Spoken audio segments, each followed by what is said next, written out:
these niggas shooting, but they not playing craps. I love titties, but I'm tired of seeing straps. They can't get the picture cause I got the Kodak. Now what you know about that? We in the fucking jungle. Look around, nigga, it ain't no more muscles. Let the dogs out, it's my year. Look around, nigga, beating still. Now what makes you think a nigga need help? I don't masturbate, but just say I feel myself, yeah.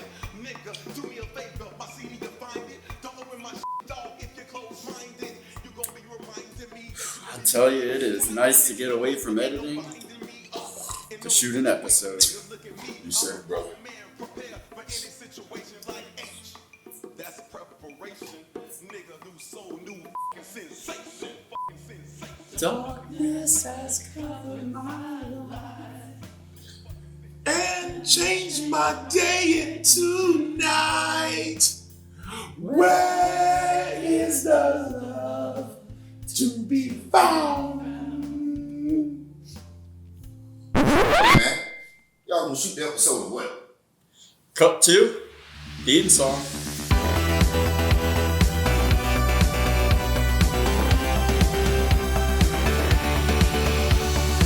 What the f is up, internet? It's season 2 of TTFT, and this week we are back to you with not 1, 2, 3, 4, 5, 6, 7, 8, 9, but 10 great commandments. Dave, how the f have you been?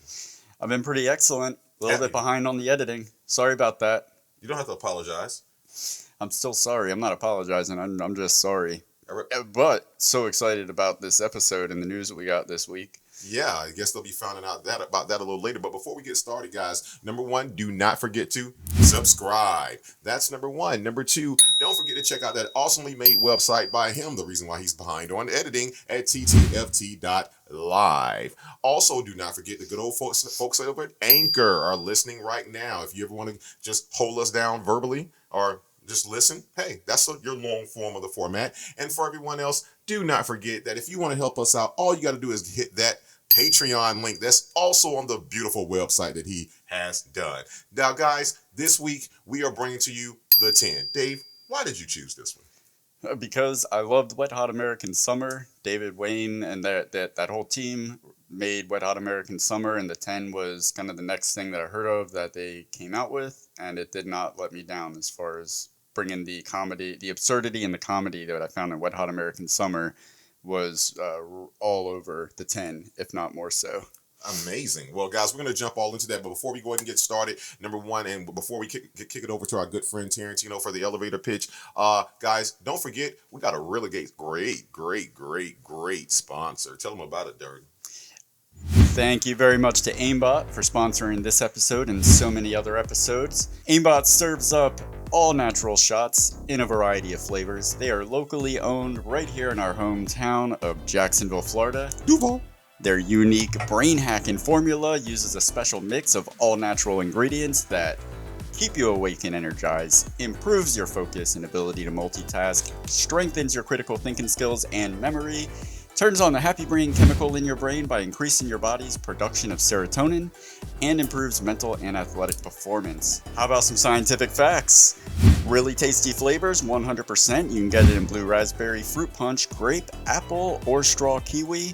Powerful supplements, 100%. Bullshit ingredients, 0%. Magic, 31%. You never want more than 31% of magic in anything, or else you're getting into a dangerous territory. So Aimbot has exactly the right amount of magic involved. 69% technology, so it's mutually pleasurable for both you and Aimbot. You take the childproof cap off, and then Aimbot will get you off. 0% sugar, 100% excellence, and 0% high ping. With their portable pocket-friendly tubes, Aimbot serves up energy on demand.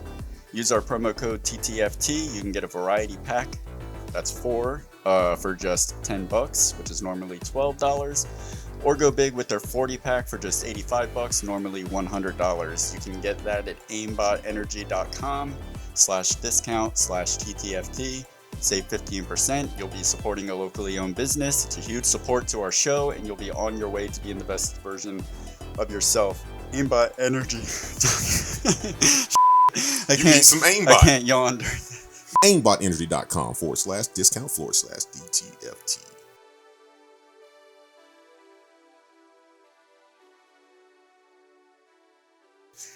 All right, coming up in this episode, stick around in Cast Crew and You. We will be talking to two people that starred in the 10, Cedric Sanders. Did they star? Now watch yourself. Check yourself before you wreck yourself. As far as I'm concerned, they may have differing opinions. Cedric Sanders, this is his first film. He's gone on to win many awards since then. ANDREA ROSEN, a very talented filmmaker, comedian, actress who has worked with the team behind the 10 with pretty much everything since they started. And the writer-director himself, Mr. David Wain, will be joining us as well. Awesome. Before we moved on to the elevator pitch, I wanted to... The intro that we landed on was not the original intro we were going to do. There was actually much debate or conversation, I would say, over, yes. And you threw down one of your vetoes. Yeah, I originally wanted to do the Sabbath. Yes, and I didn't, but I just want you to know that I'm using my veto from Kill. I'm still 3 or 4 projects back with vetoes. No, I got vetoes from carry Selma over. to projects. So my V card is super high. Okay. So my V credit is on point. So I got vetoes from Selma, Kill, Manson Lane. This is my first one I've ever used, and because I get my peck juice right, man. Well, you and Tarantino, who will be coming up in the elevator pitch, put together a pitch for the intro, and you sent it to me on Messenger, and I saved it so it could play it right here.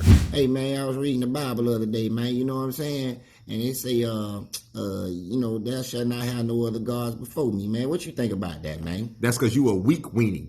You know me? Listen, I got to put whatever I got in my body. Talking about thou shalt not use the Lord's name in vain. How the f*** am I supposed to get bigger? I need everything in my veins. Oh, let me guess.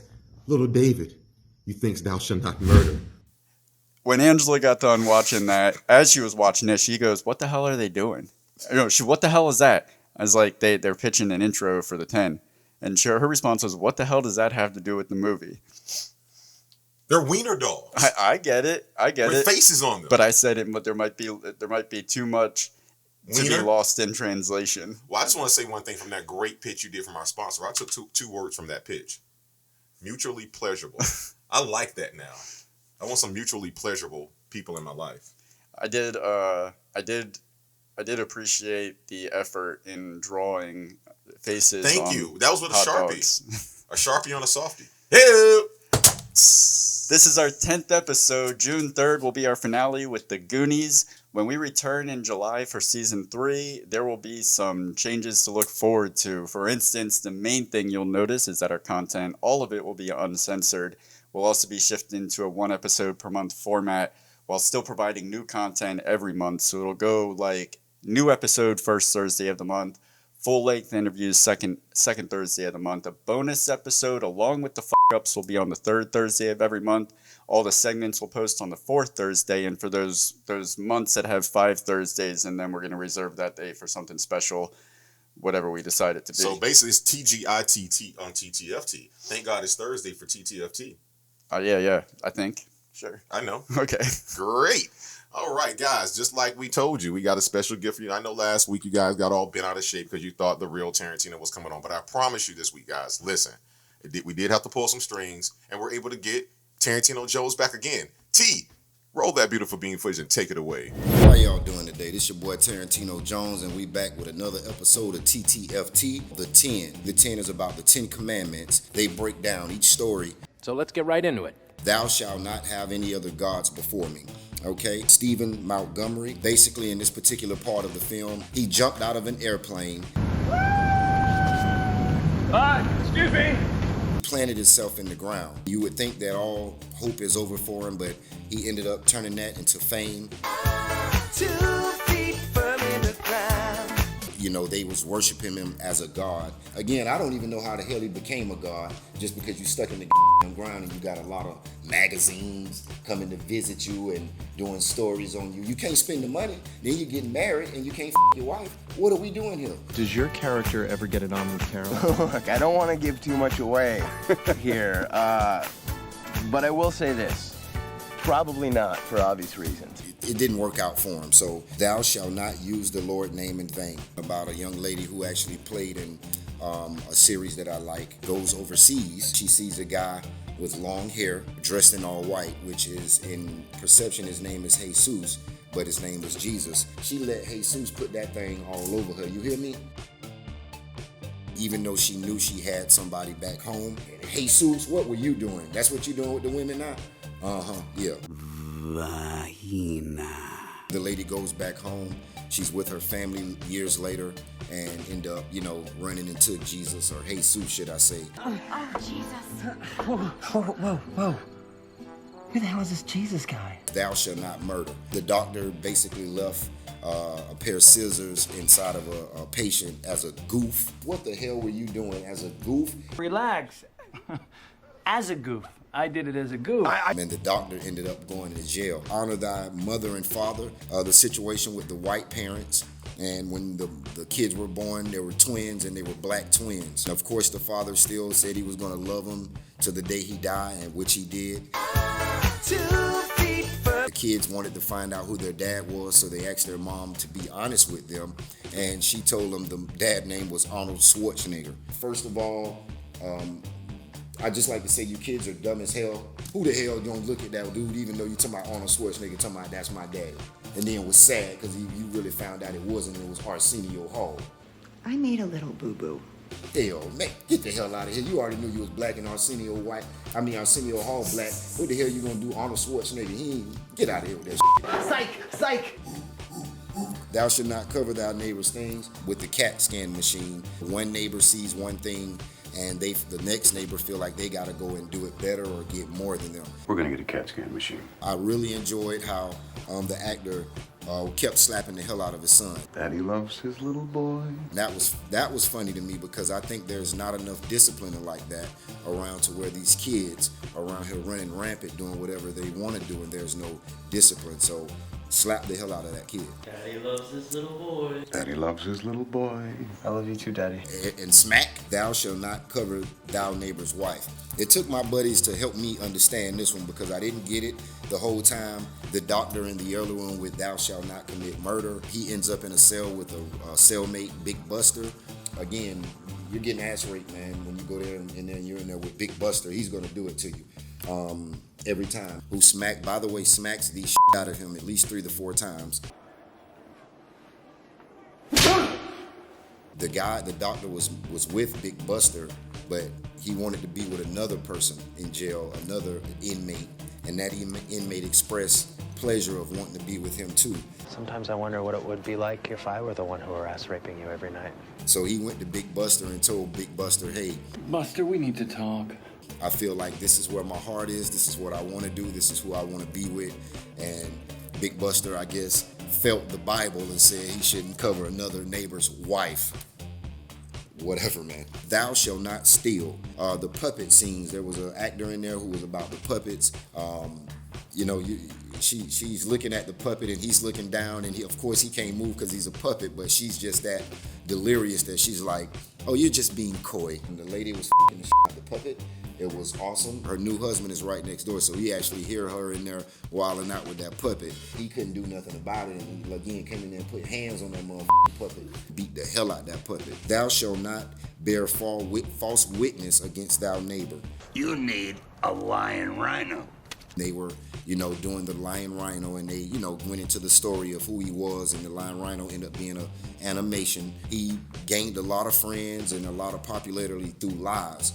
And after people realized his lies and what he was doing, people didn't want to have anything to do with him. Everybody didn't want to with him just because they knew his ass was lying. Nobody likes no liar, man. That's fake TV or real life. Keep it real. Thou shalt not commit adultery. The narrator ended up running into Gretchen, and after they had broke up and moved on, and he was already engaged to someone else. I got married, and I don't want to make the same mistake twice. He decided to call the fiance and tell her that, hey, I'd rather break it off and move on. This wouldn't get off the phone after I told her I wanted to be with somebody else. Thou shalt honor the Sabbath day and keep it holy. I don't know what the hell they was doing on this one. Basically, the guy, this was crazy as hell. The guy didn't want to go to church. Oh, God, Gloria. I'm really sick. But the crazy damn thing is you want to stay home from church so you can get butt-ass naked and run around. Then on top of that, instead of that being some personal business of yours. Completely naked? Totally nude, my friend. You want to share it with friends, okay? Sharing it with friends is one thing, but when those friends actually show up and want to be a part of it, and you go from one, just you, to 9 of you guys just running around doing yoga butt naked, somebody actually had to shoot that part of it. You know, the wife comes home and have all the kids with her, and they walk in the house, and he comes out and just tell her, hey, I'm out. You know, that every Sunday, you go to church, me and my friends come over here, and we have a great time doing it. You can kiss my black ass goodbye, just like that. At the end, you know, I just still, you know, hey, keep it holy. Get it? And I'm out this motherfucker. Tarantino Jones, TTFT. All right. Thank you very much to Mr. Tarantino motherfucking Jones. Woo!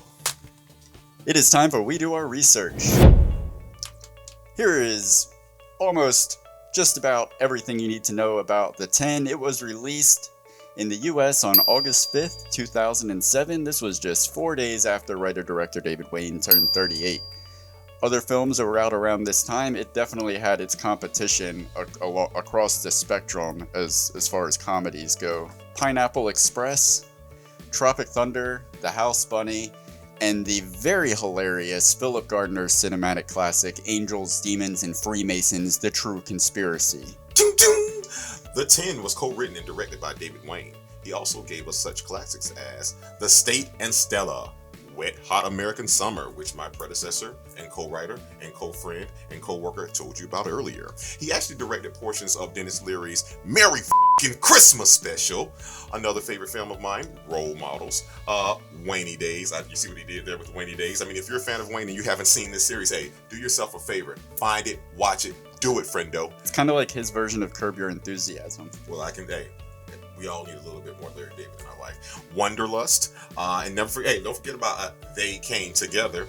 One of my favorite. Actually, I've seen that in another shop, but I think that's a different film. This is a parody that was done so well, it was almost an actual genre that it was parodying, like romantic comedy. Yeah, I love that. Now, hey, Children's Hospital on my favorite show when I became a teenager, before the real anime, Adult Swim.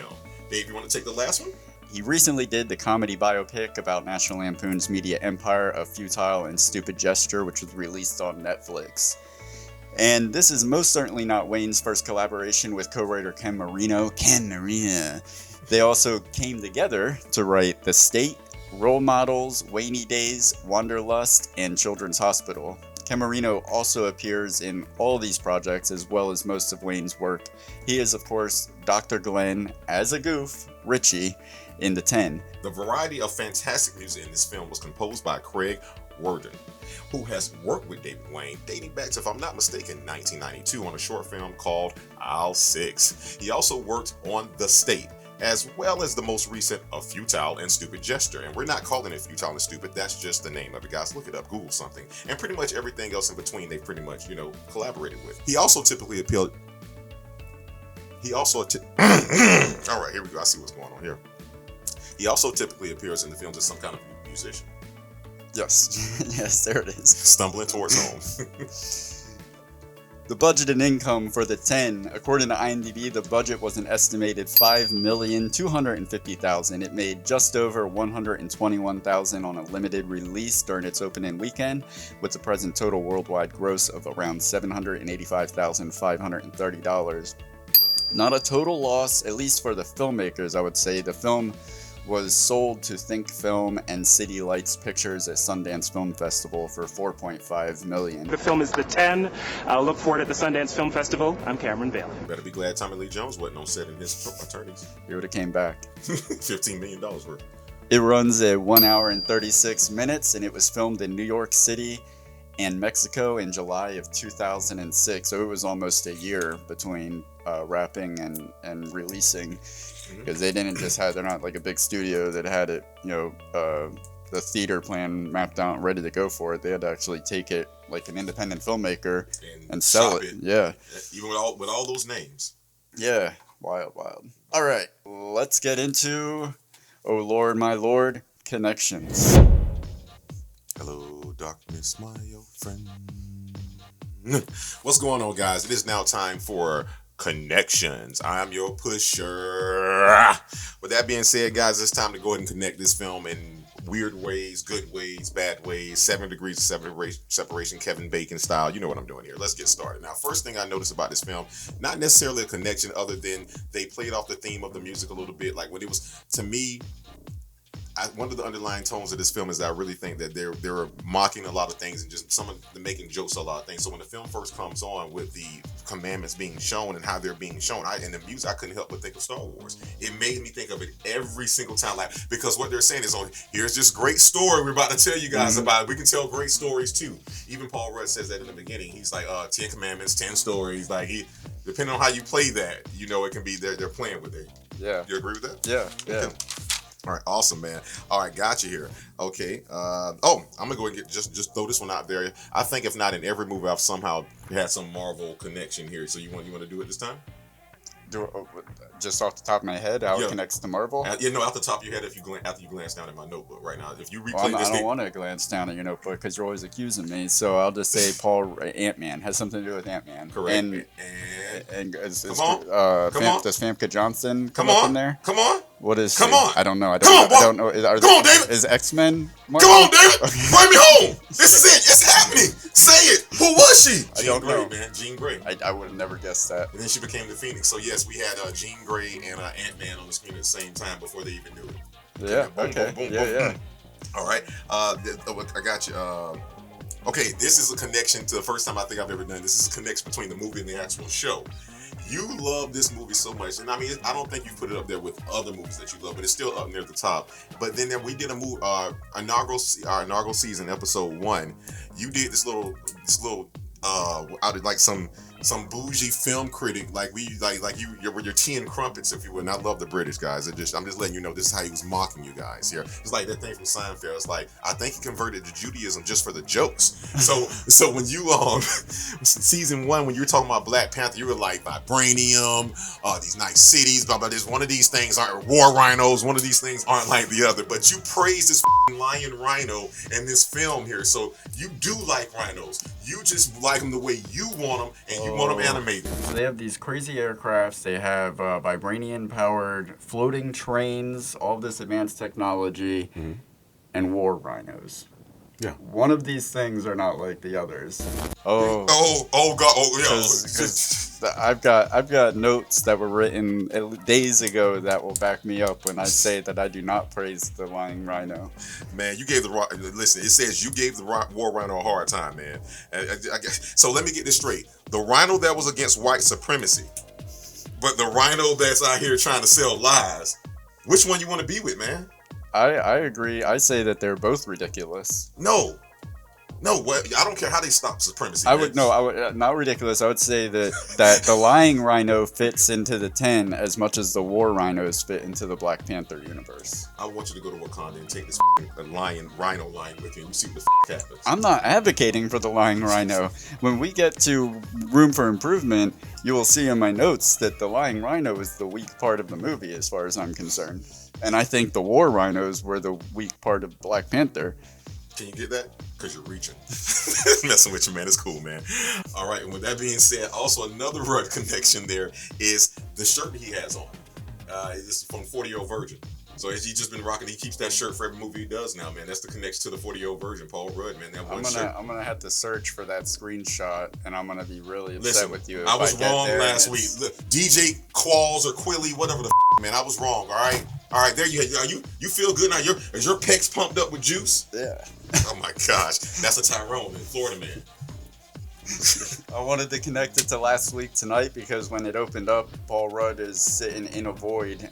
Anyway, where are you living? I got this new place.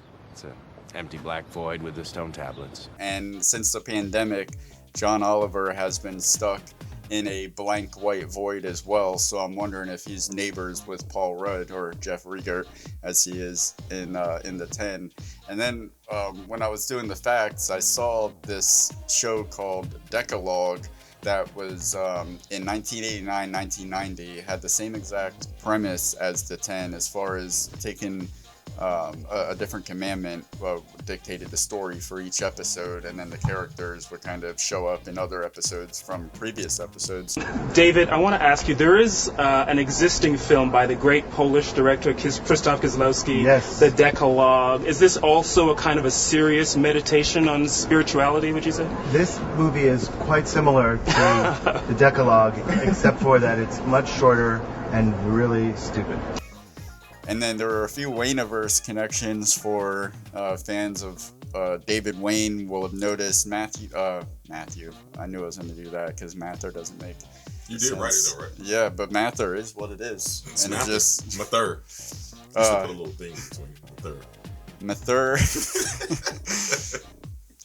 Mather Zickel. Now I feel like it is Mather. Mather Zickel would go on to reprise his news reporter character, Louis LaFonda. Look out. In the first season of Newsreaders on Adult Swim. Every member of the state makes an appearance in the 10. The only person who didn't make an in-person cameo was Michael Patrick Jan, so a photo of him is actually held up during the last story. 5, 4, Tell me later. 3. Behind his own wall. The thing is, you need to understand my sense of humor. They're the ones that keep me from slitting my wrists when I wake up in the Fantasy morning. world. You are living in a fantasy world. Okay. I think you should call the cops. I was the entertainment reporter for the local newspaper. Oh my God. The king's a beggar. Are there any more in their vagina? And a reporter in the 10 is named Jim Stencil. And I'm Jim Stansel. Good night. This is the same name that Janine Garofalo gives to David Hyde Park in Wet Hot American Summer. I'm so late. I have to go meet Jim Stansel. Jackpot. Wrapped in Reynolds. I should have known. Those are the connections that I had.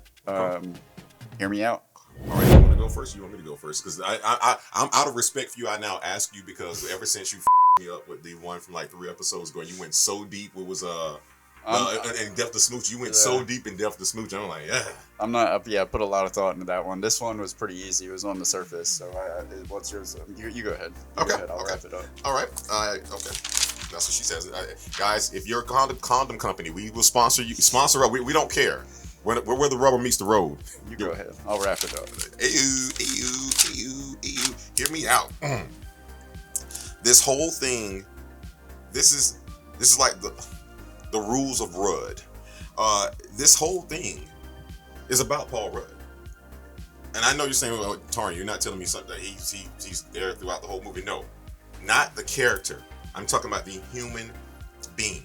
And damn near every movie I've seen Paul Rudd in, I just feel like, not forget every movie I've seen him in, I feel like these block of movies from the 10 to 40-Year-Old Virgin, even in when he's Ant-Man in the Avengers, no matter who he is, he's always in some type of quirky relationship trying to always work it out. So I think that Paul Rudd made a deal with the devil or whatever he did at the beginning of this film. Like he's like, you know what? I got to go through all these commandments. He's trying to find what is it to make this one girl that I need. He's literally searching he went from the 10 commandments, like, well, none of that's working. So he went to the 40-Year-Old Virgin. He was out to Mila Kunis and everybody else. He was like, this is so us. So I changed my number. I changed my email. He was like, started out with his stepsister in Clueless. See, there you go. So he was up from the beginning. Incest to success. So as you see, hear me out. This is yet again Paul Rudd just trying to own his way of journey and trying to find happiness, and I hope you find it, Paul. Yeah, and the fact that he goes to this void on his spare time and we're not seeing Paul Rudd makes sense why he doesn't seem to age in real life, because he probably goes into this void where aging and time doesn't happen. To learn about love. Yeah. And he still can't get it right. I mean, at this point, I just say give it up, man. Love yourself and love thy neighbor. Help! My hear me out is that Ray Johnson is Ray Donovan. So what if after the incident with all the dying kids because of Ray Johnson's missteps with the MRI machines, he shaved his mustache, he changed his last name, and he moved to a new place to start anew. Ray Johnson is prone to violence, he's obsessive, and both Ray Johnson and Ray Donovan look just like the actor Lee Schreiber. Now, if he did that, he'd make me scream. Hey! What was his name? Leary? Something. Cotton Leary. Cotton Weary. Cotton Weary. Hey, hey, guys, this is happening. Everything you see is happening now. Happening now. You got lemons? Let's make lemonade. All right. Casting call. You got a lot more than me, so you want to go I have into a few. Yeah.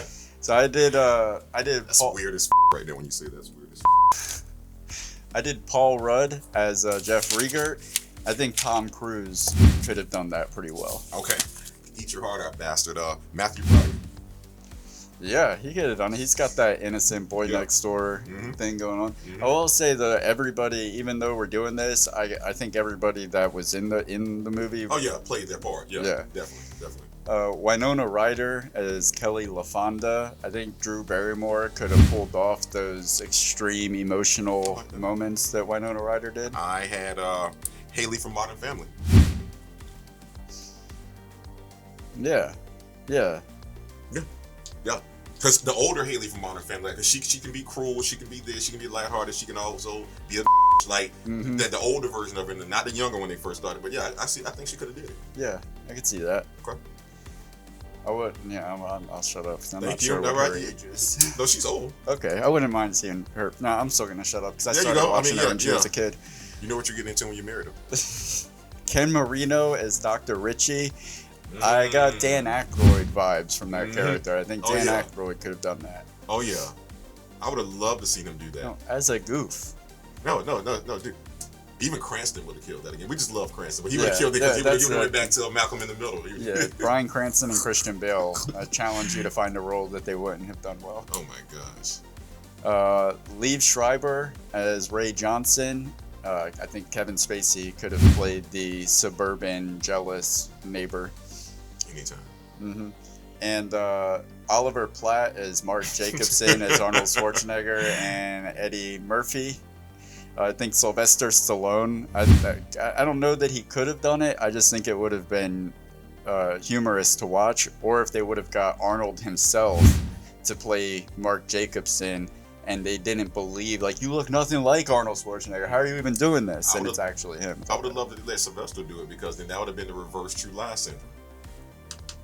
Remember when he walked into he's like, not this guy, when Arnold Schwarzenegger saw him as the Terminator. Talk about Last Action Hero. Yeah. That would have been the ultimate reverse. So yeah, for me, one person you met, you didn't do. Maybe you have on here Gretchen Fonka. I switched her. Just this one's for me and you, Jessie Spanos. Yeah, I could see adult her. Jessie. Yeah. Jessie got adult striptease any given Sunday. She would have had to take some ephedrine before she did that "Go Fly a Kite" response. Or she could have just used her own. So excited!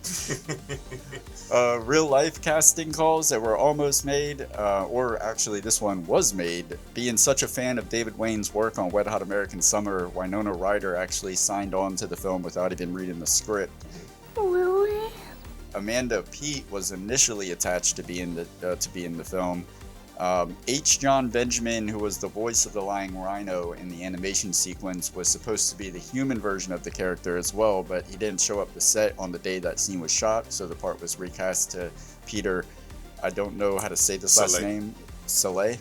I'm going to say Salad. Both of the T's are solid. It's like FT.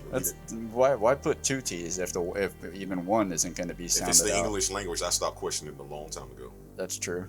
All right, those are that is casting call. Let's move on to pop quiz hot shot. That Wildcat behind the wheel. Don't try anything. There aren't many facts to be found about this movie, so instead of giving you 10 facts about the film, I've decided to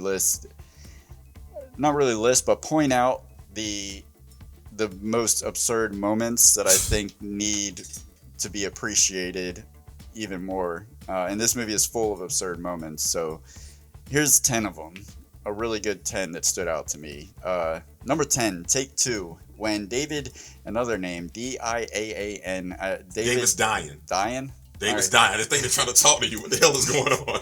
Take 2. When David Dion's character appears to make it. It's Dion. When David Dion's character appears to make a mistake during his first take, showing an apartment to Paul Rudd's character, and then takes it back to try his second take, and both takes are used without cutting. But what do you expect for $850 a month? What you see is what you get. Well, what do you expect for $8.50 a month? The International Space Station mere out there over there in outer space? Number 9, Purple Stuff. Hold on, do you think that was truly a mistake, or do you think that was left in? I think it was a mistake. I think that it was a real, like, actor taking it back and trying it again. I don't think it was a mistake in the editing or anything like that. It's definitely intentional to leave both takes in. You think so? I think so. Okay. The landlord thing was, that really was just an actor who had had a lot of trouble. So we had shot a bunch of different alts, and we were throwing him a lot of different lines to try. And he was really confused and just not even sure what was going on. And so I remember sitting in the edit room with our editor, Eric Kissack, and we kept watching that clip of him screwing up just because it made us laugh so much. And then, of course, at one point, we're like, do we just put that in like it is? And then we did. I hope so. It's brilliant. Okay. Number 9, Purple Stuff. How the ending of the Jaffe Brothers story, without warning, turns into an upbeat 90s Sunny D commercial. Like, it's like an episode of Step by Step from the 90s or some like that. Yeah. What they really did, if you noticed it, they took different strokes to they played it on that. Remember, okay. I get it. No, you don't. They primary colored it. You're right. There you go. Number 8, Misplaced Heartfelt Moments. So there's a few really heartfelt moments in the movie, but they all take place between relationships you would never expect them to. So you get a heartfelt breakup between a ventriloquist, Harlan Swallow, and his dummy. I haven't been happy in a long time. And a heartfelt breakup between Big Buster and Dr. Ritchie. You and I have been going through the motions lately. We both know that. Number 7, Disbarred. When Judge Sophia R. Jackson disbars the prosecutor, played by Zach Orth, for no apparent reason. Thank you, Your Honor. You're disbarred. Me? Why? What am I gonna do? And no explanation.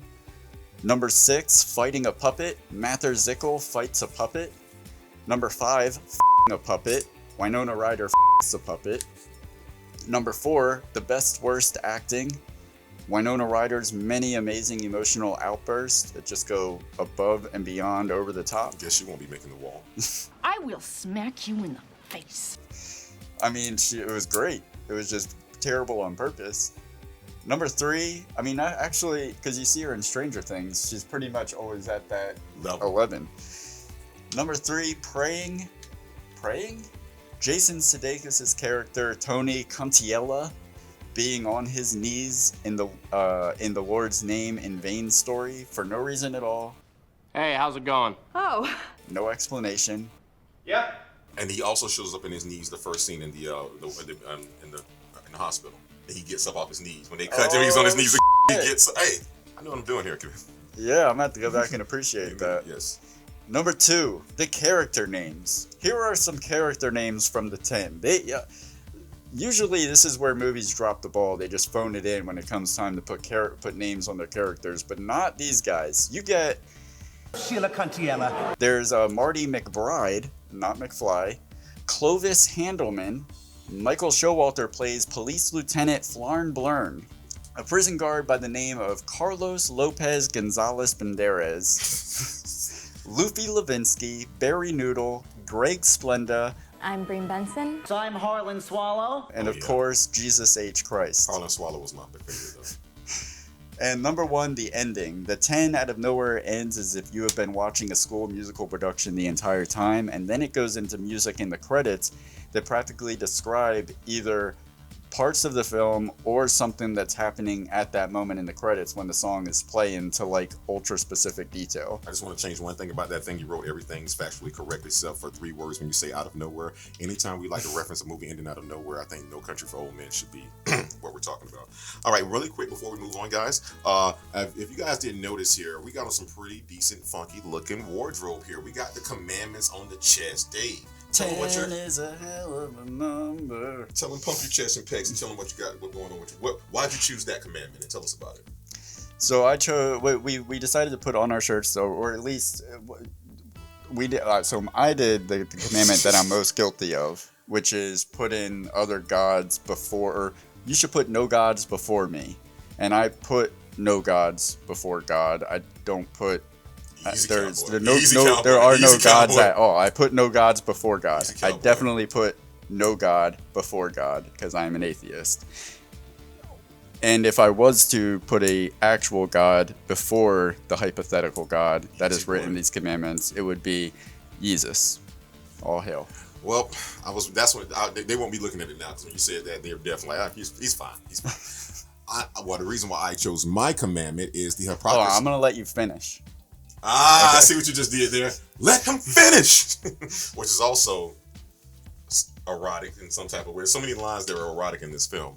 I chose this commandment because just like the film placated on certain commandments and showed you how, ironic they can be, mine, if you can tell, is thou shalt not kill. I find this ironic that is one of the commandments in the Bible that was given to us by certain people, and those people who gave us this Bible now have people go kill us. Careful I can wait till when I leave.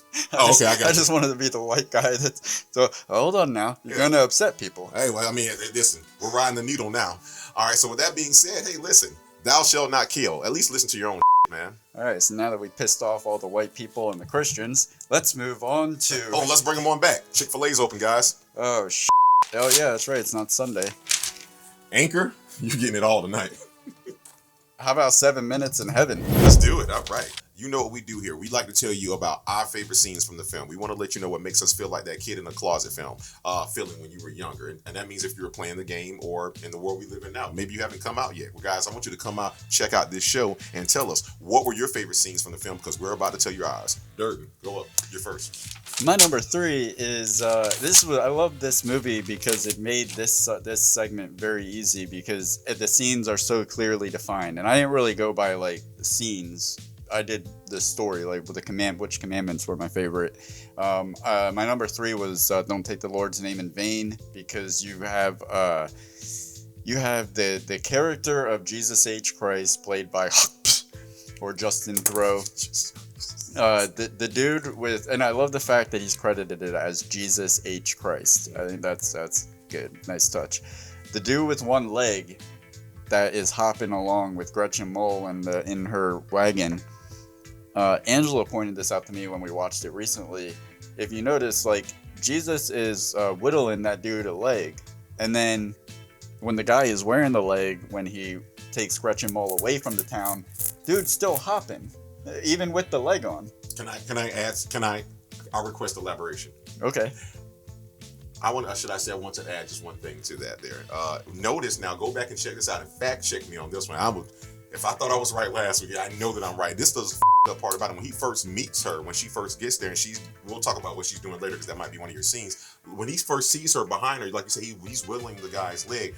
Right behind him on the table is the perfect limp leg, and he won't make it for him. I went back and checked. I'm like, look at this you sick bastard. I did not notice that. I did, man. Crazy, dude. The looks that Jesus gives in that story make the whole thing almost. The long stares really selling his mystery and sex appeal. This is the commandment where we get Jason Sudeikis on his knees in the library for no reason. The other great thing about this story is the music, the El Fuego, which really, it's the fire. It's like the most generic lyrics for a song ever, and the best part about this scene, and honestly probably one of the best parts of the whole movie, is the narration and the f***ing guy that just is infatuated with the word vagina.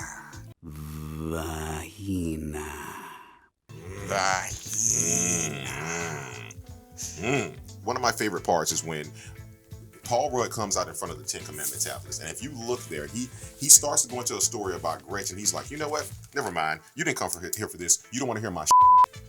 And to me, like we just did in that last segment, if he hasn't pissed off every conservative Christian from here to the Bible Belt, at that point, they're not watching this film. But for me, I was locked in. I was like, oh, I know what we're getting into now. So that was really one of my favorites because it's at the beginning, and it's a tone setter. It really is. That's right when it gets into commandment number 2. Right.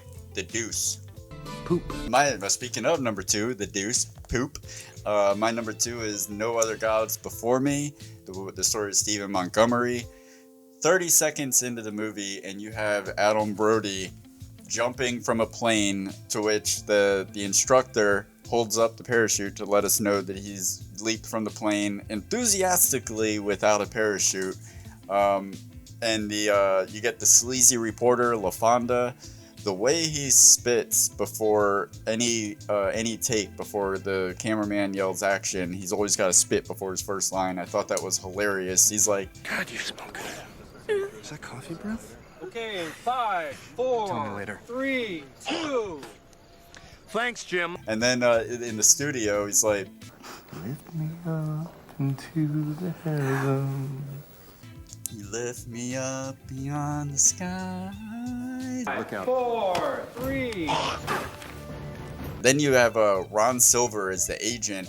When it shows Ron Silver in the office, and you only see the agent, Ron Silver, and Harlan Swallows, the ventriloquist. Oh my gosh. And he's like giving this dude a reaming, and you're like, obviously, these scathing words belong to the ventriloquist. This is who they're directed to. And then it reveals this poor girl sitting there who, like, get the hell out of my office, and she has to leave, and it leaves you to wonder, what about this person's performance could be so vile that she deserved these words, not the ventriloquist? What is worse than ventriloquism? This okay, and this is why I say we have the same one on that one. That was definitely one of my top 3 scenes. And Did you see the way Ron Silver looks at Harlan Swallows after she leaves? He's like, how the hell did she get in here? Yeah. But this is my thought process. This is the way I took it. I took it as, and I guess I shouldn't have took it that way, but at that moment in my mind, I thought they were playing off of it. In my mind, this is how I saw it when I first saw it. It was like the office, the boss, the secretary, the performer, the firing. One of these things are not like the other. And in my mind, I thought, because the movie was so obscure, I still thought that the ventriloquist was the secretary. And he was like, how the hell she get in? He answers him with the little question. I'm like, oh, shit. When, like I say, that's just a brilliant setting, because again, it's playing with your mind, and they're not feeding you the narrative. She gets out there and runs out of, oh, like, now you can be dramatic. Yeah. You know what I'm saying? But that was a good one, man. Really good. And then in that story, like, you get one of my favorite songs in the movie, the theme song to Going Nowhere, I think is the name of the show about Stephen Montgomery. 2 feet firm in the ground. Ain't no turning around. My time is coming to town, and there ain't no shaking. 2 feet firm in the ground. It's fantastic. A perfect parody on those types of songs. Oh man, I know we're going back and forth, but I got to get this one out, because you didn't steal in my thunder on that one, but that was definitely one of my favorite ones. This is a honorable mention one for me, and I don't know if you have it in there, but God damn it, man, talk about slapstick comedy. Literally, hey, Daddy loves you. Daddy loves you. Daddy loves you. Well, that shit there, like, that kid had to be like, man, what am I signing up for? It looked like he really smacks this kid. Set up a CAT scan. I set up the VCR. Ray! I set up the VCR. Ray! I set up the VCR. Ray! Ray! Ray! Ray! Ray! Ray! I did set up the VCR though. Ray! Ray! Ray! What?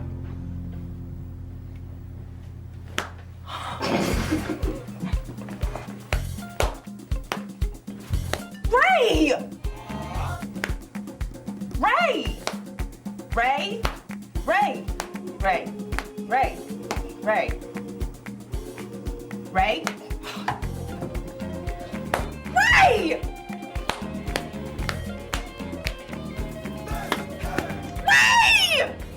Suddenly I'm the bad guy.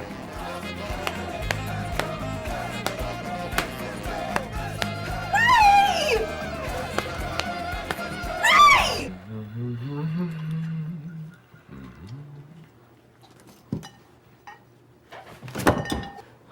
Ray. I'm sorry, Jake. I didn't mean it. The kid goes, I set up the VCR. Smack! Daddy loves his little boy. I love you too, Daddy. Daddy loves his little boy.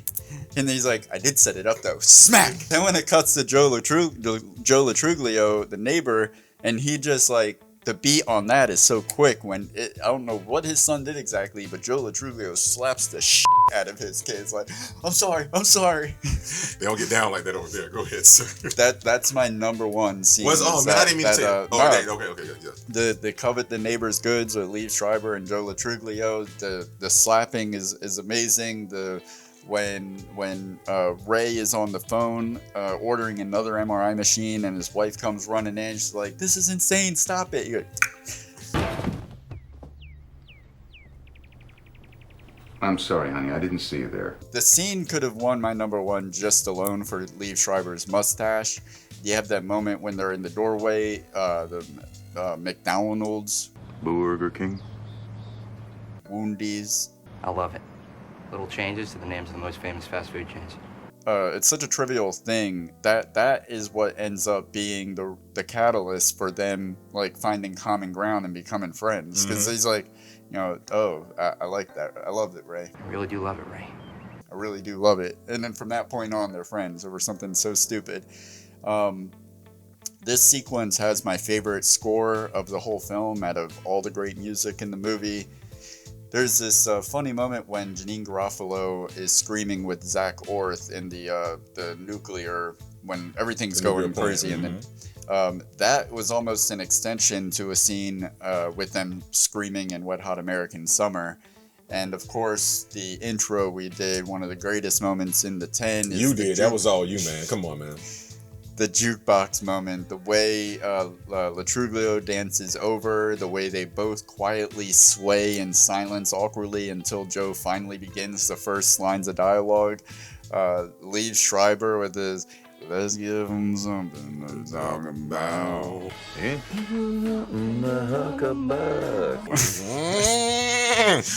Killed it. I've never seen Liev Schreiber in a role like that, which made that scene extra enjoyable. Cotton, man, you've come a long way. Man, my number one, man, I don't even need to see it, but to me, that courtroom scene with that beautiful black, she had to be from Wakandan judge. Listen, man, that was a classic. The dialogue, the pacing, the timing, like that scene could have been over in like 10 seconds. She was like, You want to go through the whole rigmarole? they comes back like 3.5 hours later. She was like, ain't that what I said 3.5 hours ago? So she's so pissed off at that. So anybody that even looks at her the wrong way for the right reason is going to get slew. And that's why that guy got fired. He was probably like, thank you, judge. Thank you.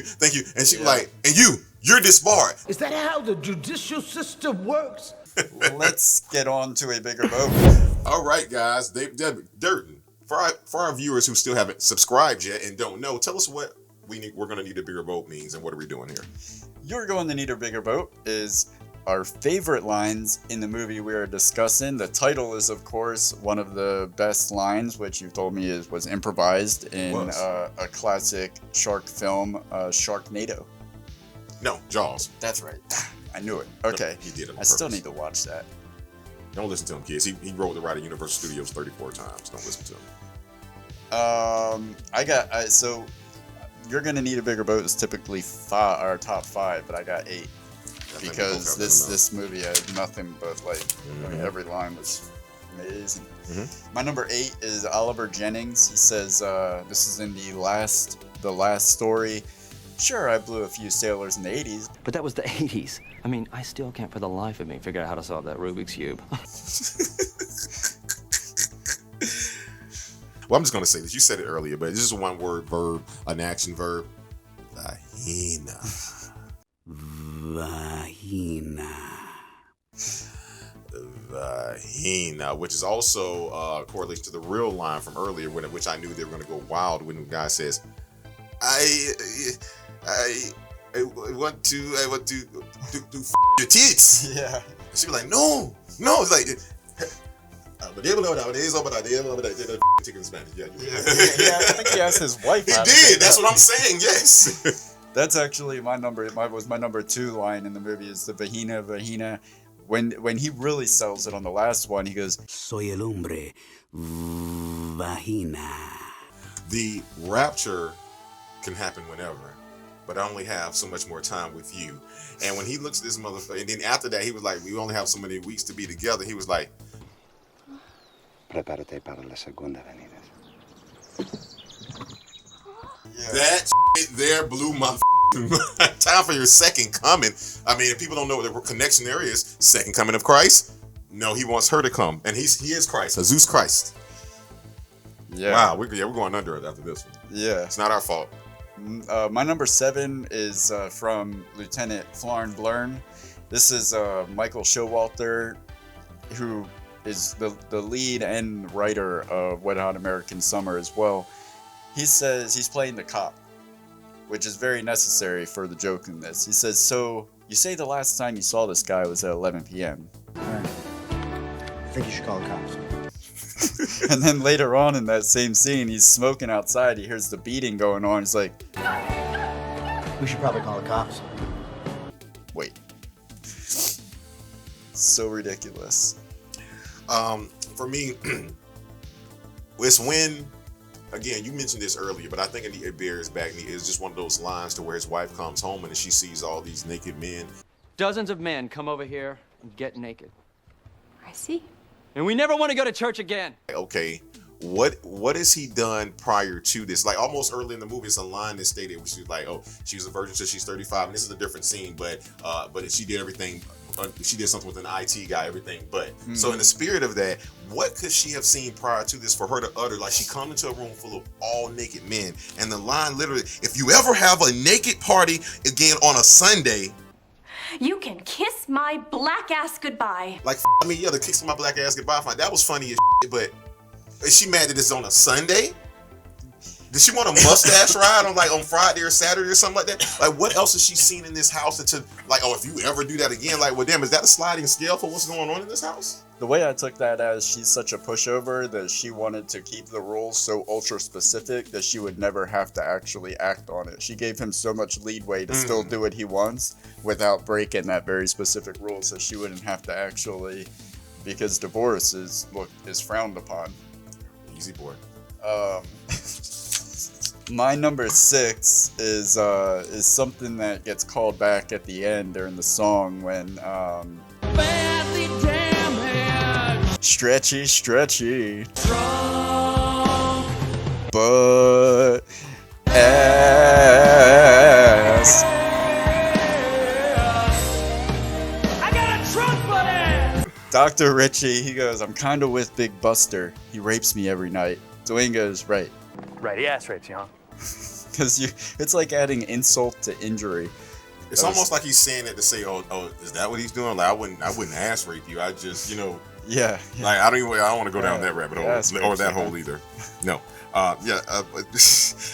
When he says, in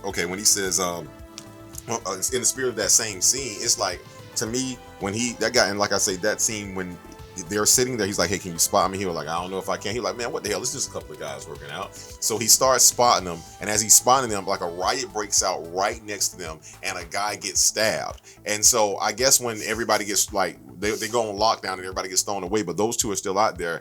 And he was like, man, listen, I know you with Buster and everything, but I just kind of feel like me and you, we got this connection. Like, remember when that guy got stabbed? And I said that was interesting, and you said I'd say, and then you said yikes. And it had to be maybe 4 seconds scene time, it's movie time before. I'm like, he is really pulling out all the stops. Yeah, I mean, he's in there for life, man. Time's moving differently for him. I mean, if you ever get out, I won't. I mean, I'm saying if you do. Well, I'm in for life without parole, so, well, if for whatever reason you do get out, there won't be.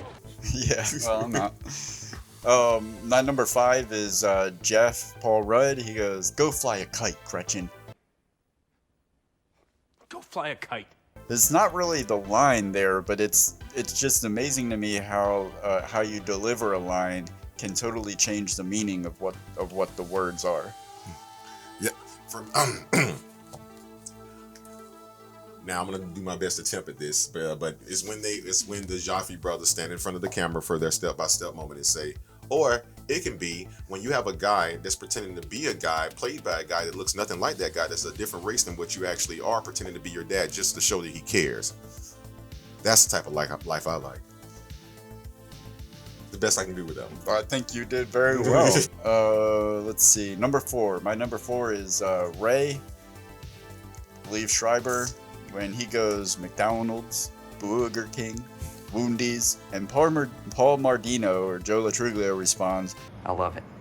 Little changes to the names of the most famous fast food chains. I really do love it, Ray.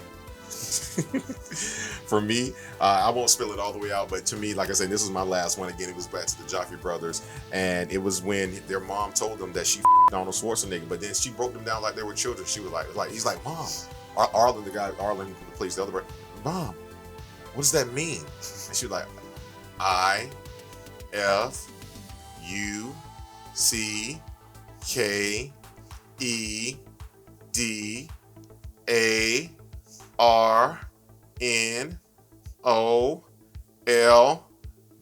Mom, let her finish. S. See, the timing was just so fucking perfect, bro. And it's just like, yeah, it's damn. like we're gonna beat this dead horse, but not till it's not all the way dead. It's still gonna be able to be revived. But even in the movie, I noticed they did because I found it funny because it was subtitled that she ends with the hard E-R. I got two more. Number 3, Dr. Richie, Ken Marino. He goes, "Hey, guy." As a goof, guy. As a goof. You know what? You're bad vibes. I gotta blow. and then in the interrogation room, how it escalates and escalates. 25 years. I've had no complaints. Scissors. As a damn goof. And then into the prison, continuing on with the goof bit, the Big Buster, the way he slaps him, the rhythm, how he slaps him, the smack, smack, hold it back, think about it, smack, and then he's like, "You best shut the up and start sucking my I'm goofing." Good, okay. No, I'm not. Do it. My number 2 is Vahino, which we said in my last one. Number 1, Steven, Adam Brody. He goes, "I thought I was fingering her." It feels the same to her. Don't you get it, Steven? Well, then, Fielding. All right, guys, you know what time it is. Listen, it's not good to steal other people's property unless you're still in a scene. All right, this is the part of the film, or should I say the part of the show, which is a film in itself now. Is that, guys, what we like to do in each episode is we really like to tell you guys about our favorite artists from the film. We have a couple of honorable mentions, and at the end of the segment, the artist that is chosen goes on the board. And this is the part where, if you've ever seen the movie Beetlejuice, me and David are starting to shrink right now. And the board, this big board is coming up. And we're going to go over the winners. And always, we like to call it the annual JB, or like we call it the Jackie Brown, or should I say the PG, the Pam Grier Award, since she took it home in season 1. But Dave, tell us about the winners of season 2 so far. All right, so episode 1, we did Vanilla Sky. That was Cameron Diaz. CD, baby. And then episode 2, Tropic Thunder, Robert Downey Jr. Lincoln Osiris. Then Django. It up. And the then, D is silent. I know that. Get it out of there then. Django Unchained was Christoph Waltz. Such a gentleman. Coming to America was Mr. Eddie Murphy. The legend. GOAT. Lean on Me, Morgan Freeman. The never dying GOAT, according to David. Doctor Strange was Tilda Swinton. You come full circle on that one again as of last night. FOTS is a very real thing. Spread the awareness of it. I'm not the only one. There are others out there that are afflicted by fear of Tilda Swinton. I love you, Tilda. Death to Smoochie was Robin Williams. Man, still miss that guy. And No Country for Old Men was Javier Bardem. There you go. Hey, call it. And how about this one? All right, I'm gonna go. I got a few honorable mentions. Okay, yeah, let's do the honorable mentions first. Let's get those out of there. I have to give an honorable mention to the dude that did the voiceover on the trailer, because that was one of the most absurd and amazing things. I knew that I wanted to see this movie because of Wet Hot American Summer, but when I saw the trailer, I'm like, this is insanity. Adam Brody, Rob Cuddy, Famke Jackson, Tim Renner, Gretchen, Oliver Platt, and Jessica Alba. So that honorable mention to that guy. Honorable mention goes to the guy with a big hard wooden dick. The first puppet to ever make my honorable mention. Like, to me, like, for one, I'm still a fan of people who do ventriloquists. To me, though, I thought I was a slit talker. These I don't even know how they do this with their mouths, but somehow. But I'm only talking about the actual puppet itself now. Okay. You know, not Harlan. Not Harlan. I mean, no, he did his thing, but I was just showing the ventriloquists in general still, I think, are pretty cool. But the puppet, like, to me, I know he's not real, but it doesn't matter. They, like, talk about getting away with not paying another actor. Like, they did whatever they wanted. He was always on set on time. He didn't eat craft services. He was always there. When the meetings, when everyone got yelled at, he didn't really, or anything like that. Yeah. And then the only thing I would say was up is they paid him in ass and not in money, because he got some ass in the movie. Yeah, I mean, his performance was a little wooden. Well, I can see that. It kind of, it's almost like someone had their hand up his ass the whole time. He was too stiff. Yeah, it's on. Yeah, I agree with that. And then he's not cool about this Pinocchio still going on out there, where people know it's getting long and all that. But anyway, man, honorable mention to him, man. Honorable mention to Justin Theroux, solely for the long shot of his face in the El Fuego dance sequence with Gretchen Mol. The way he is like that, it holds on him for a long time. He's like, I her. That right there alone earns him an honorable mention. And and so I played Jesus Christ, this sort of Latin lover, Jesus Christ. It's like Jesus with a dash of Fabio. Yeah, he shows up later in the movie and he's like a salesman with like a gut. It's hilarious. That's so funny. You got any more honorable mentions? I see one of them that you have on there here. No, I'll let you do yours. I'll let you do it. Okay. I just feel like Justin Theroux was in something we just did recently, but he wasn't in Vanilla Sky. Tropic Thunder. Oh, and he wrote it too. That's what it was. Okay, that's what I knew. Okay, yeah. Honorable mention to Oliver Platt for being so committed to such a terrible impression of Arnold Schwarzenegger. 24-hour day impression of Arnold in the effort to make you comfortable. It's fantastic. Fantastic.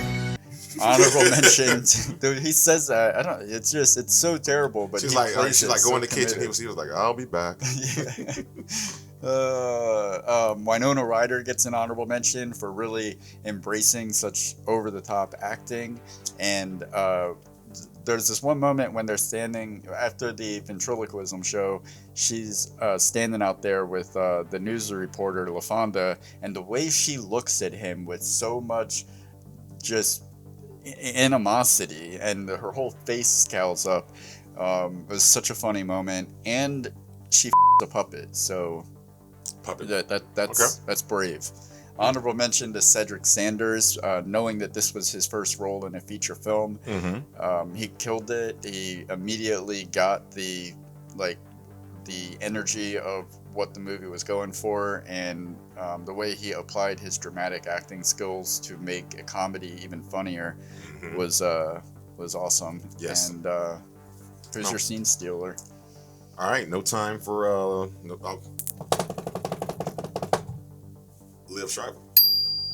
I think this whole I feel like this whole season we've been unanimous as far as who the scene stealer is. So I've got Liev Schreiber as well. Yeah, for me, I'm going to say this. In a movie like this, where pretty much most people only have so many minutes in the set, it's kind of hard with the cast and crew of people like this to do this. But if you notice, he was in more than one segment, and furthermore, to me, it was just like he did the most with the timing that he had. And I mean, a lot of the film was funny, but I laugh out loud moments with him. It's just a small thing, him diving through the CAT scan machine, him repeatedly slapping the shit out of his son, then apologizing and saying, "Daddy loves you," and just even being at the bar and then like, check, like, wait, we're trying to get the out of here. Like anytime he was there, he was like all the way, all the time. And so for me, and like I say, to me, he's one of those actors to where, like you say, you don't even remember his cotton weary. To me, when you go back and look at his career, what he's done, and even if I'm not mistaken, he's also in. If I'm not mistaken, it's one of the freaking behind Gerard Butler films when he's the Olympus is falling. One of those things are falling, and he's in one of those as well. Like, in his acting is, and especially when he was especially if you want to do one more thing here, add one more Marvel character. He was actually Connections again, Sabretooth in X-Men. So we actually have 3 Marvel characters in here with that. But with that being said, he's always been, and it's Ray Donovan as well. So his acting to me has always been on point. He's been more serious. He can play different roles. So to me, I think it was well deserved for him in this film. Yep, I agree. And I think like everybody in the movie was great, like I said, in the roles that they were in. The difference that sets Liev Schreiber apart is the fact that his performance took me so off guard. I got what I expected from everybody else, and I was satisfied. But with him, I was satisfied and surprised for him to do a role like that. For him to even be in this movie was just weird to me. And then he ended up being one of the highlights of it. So yeah, Liev Schreiber. Definitely. Hey, welcome to the board, man. Give him an applause, guys. All right. Who was your favorite actor or actress or artist or animal or wooden puppet in the 10? Oh, don't say animal there. Don't throw that rhino in there. He's going to get a vote. Lion, rhino. Cartoon character. And let's get on to cast, crew, or you. In this segment, we are going to be talking to 2 stars from the film, Cedric Sanders and Andrea Rosen, and writer-director David Wain. So 2 stars and a writer-director. Yeah. I think they think you're... Is this a goof? It's not a goof. Let's run it. All right. Our first guest is a comedian, actress, writer, and producer. Fans of Stella will know her as Jennifer. A frequent collaborator with the Stella troupe, she has starred in Michael Showalter's The Baxter, Michael Ian Black's Wedding Days, David Wain's Wainy Days. Do you realize how offensive you're being right now? Andrea, it's just basic science. Michael and Michael Have Issues with Michael Showalter and Michael Ian Black. Hot American Summer 10 years later. And of course the 10. Andrea Rosen, thank you very much for taking the time to talk to us today. And thank you for your patience as we sorted through these technical difficulties. Of course. I just want to say I didn't star in those shows that you just mentioned. I have parts in them, but I feel like when you say the person starred in them, then you're saying like John Travolta, like he did star in Pulp Fiction. You know what I mean? Like I had parts in them. Right. Just You're Tim Rother, man. Don't Tim Rother. Don't Tim Rother. All right. So let me ask you this here. Andrea, growing up in New York City, when, especially with things like Saturday Night Live and all this Broadway and everything, when did you realize that you wanted to be a comedian, and what was the beginning of that journey like for you, and what was your inspiration? I had a single mom who raised me and my brother, and she was working all the time, and so we were home alone a lot, and we had 3 albums that we played over and over again. One was Cheap Trick live at Budokan. One was Annie, the Broadway musical Annie, and then the third one was Steve Martin, Wild and Crazy Guy, and my brother and I both loved. That was the one album that we could agree upon. Because, I mean, I liked Cheap Trick live at Budokan, but, like, he loved it, and he hated Annie, and I loved it, but we both loved Wild and Crazy Guy. So I just listened to that over and over and over again, and I really, I mean, it was my favorite thing. And then I watched a lot of early Saturday Night Live with, you know, like Rosanna Dana. I was like a huge fan of the Carol Burnett show. I would come home from school and watch I Love Lucy every day on reruns. I was really like moved by those like female, especially female character-y comedian ladies, in addition to Steve Martin. When I was researching the interview, I saw on Wikipedia that you shared an apartment with Michael Showalter for 5 years. And I was just really curious about what that experience was like 2 zany comedians under one roof. I'd like to imagine that it was always jokes, but I know that, you know, comedians turn it off, and they are real people at the end of the day. So was it like iron sharpening iron? You know, it was like an amazing time, and he was an awesome roommate, and we were really, really good friends, and we really made each other laugh. And then we also like saw each other at our, you know, like if we were having like a really bad day or like a really bad moment or like a breakup or, you know, all that stuff. Like we had a very kind of like brother-sister relationship, I would say, or like cousins, because we were really tight when we lived together, and it was super fun. I mean, we're still friends, but like we were day to day, like, you know, in each other's lives every day. What time frame was that? Was that like putting it in terms of your filmography? Like whereabout was that in the filmography? So I'm the worst at remembering exact years of stuff, but I think we lived together for about a year and a half, I want to say, and then Stella happened. And then while we were living together, he did The Baxter, and then we lived together for a couple more years. And project-wise, I don't know. When you talk about working with Showalter, how did you guys meet and when you guys formed that relationship? Because you just mentioned yourself, you guys are living together like every day, these things happening. So let me ask you this: how did that relationship happen? Well, I was living with two friends of mine, Sam and Liz, and then Liz moved out because she got a boyfriend, and me and Sam needed a roommate. And so the New York community, the New York comedy community, especially the alt community, is what I was participating in, and also what Michael Showalter was. You know, all of those guys were they were like alternative shows, so they weren't at like classic stand-up clubs. So we all kind of knew each other and socialized together. So there was like a party one night, and I mean, we were like, we're looking for a roommate. So I was just like talking to people, and I would be like, yeah, do you know anyone who needs a place? We need a roommate. You know, it was New York City. Like we couldn't float that extra room. We did, I think, for like a month, maybe two. And we were like, we can't do this. We need someone. So then I was at a party and he was there, and I was like, hey, do you know anyone who needs a place? And he was like, I'll move in. And I was like, what?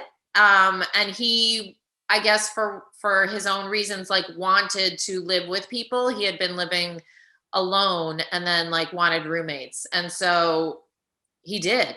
And I was certainly friendly with him before then, but then we really did get to know each other really well when we became roommates. And then we like all lived together in that apartment, and then found a different apartment, and all three moved to the other apartment. So we sort of like were a little crew for a little while. That's awesome. That sounds like a great time. Yeah. And then the Stella thing happened. David Wain had auditions for it at his apartment, and they called in like maybe like 10 to 15 friends, and we all were just like sitting outside in his hallway waiting to be called in. And then we would go in and like do the scene, and he shot it. And then that's how that was like an audition that happened, but they definitely called people they knew.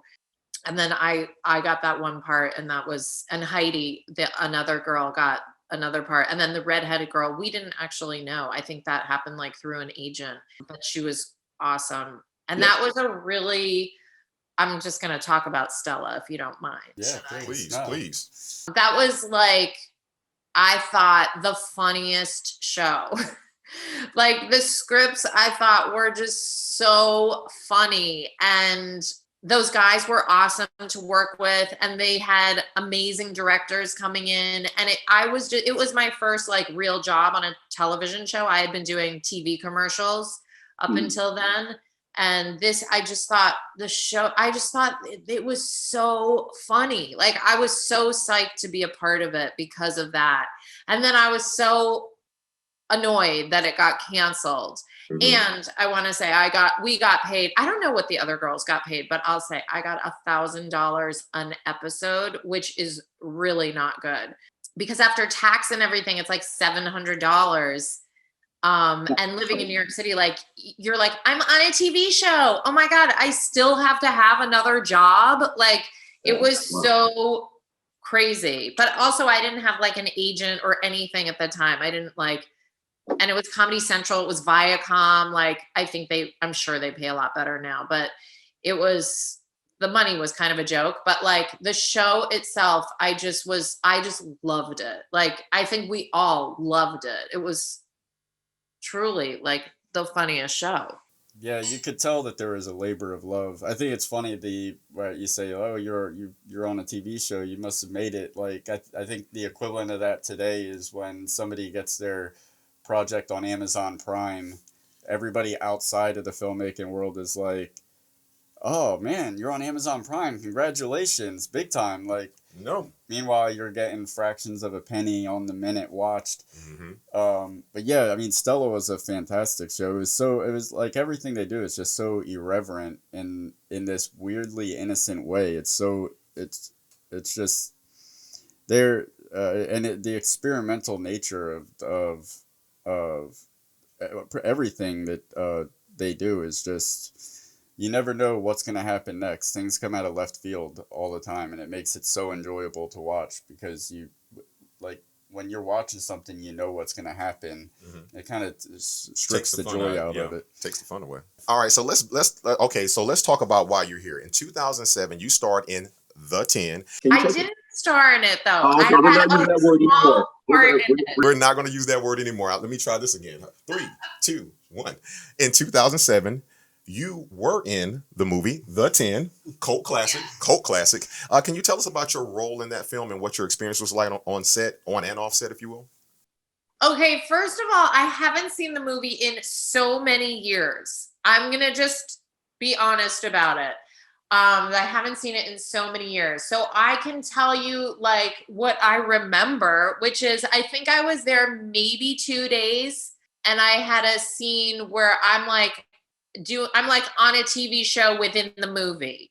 The stereotypical like straight character in the comedy show that everything happens to, and I remember the one face you do and they do the cutaway of you like Right. See, now you're reminding me.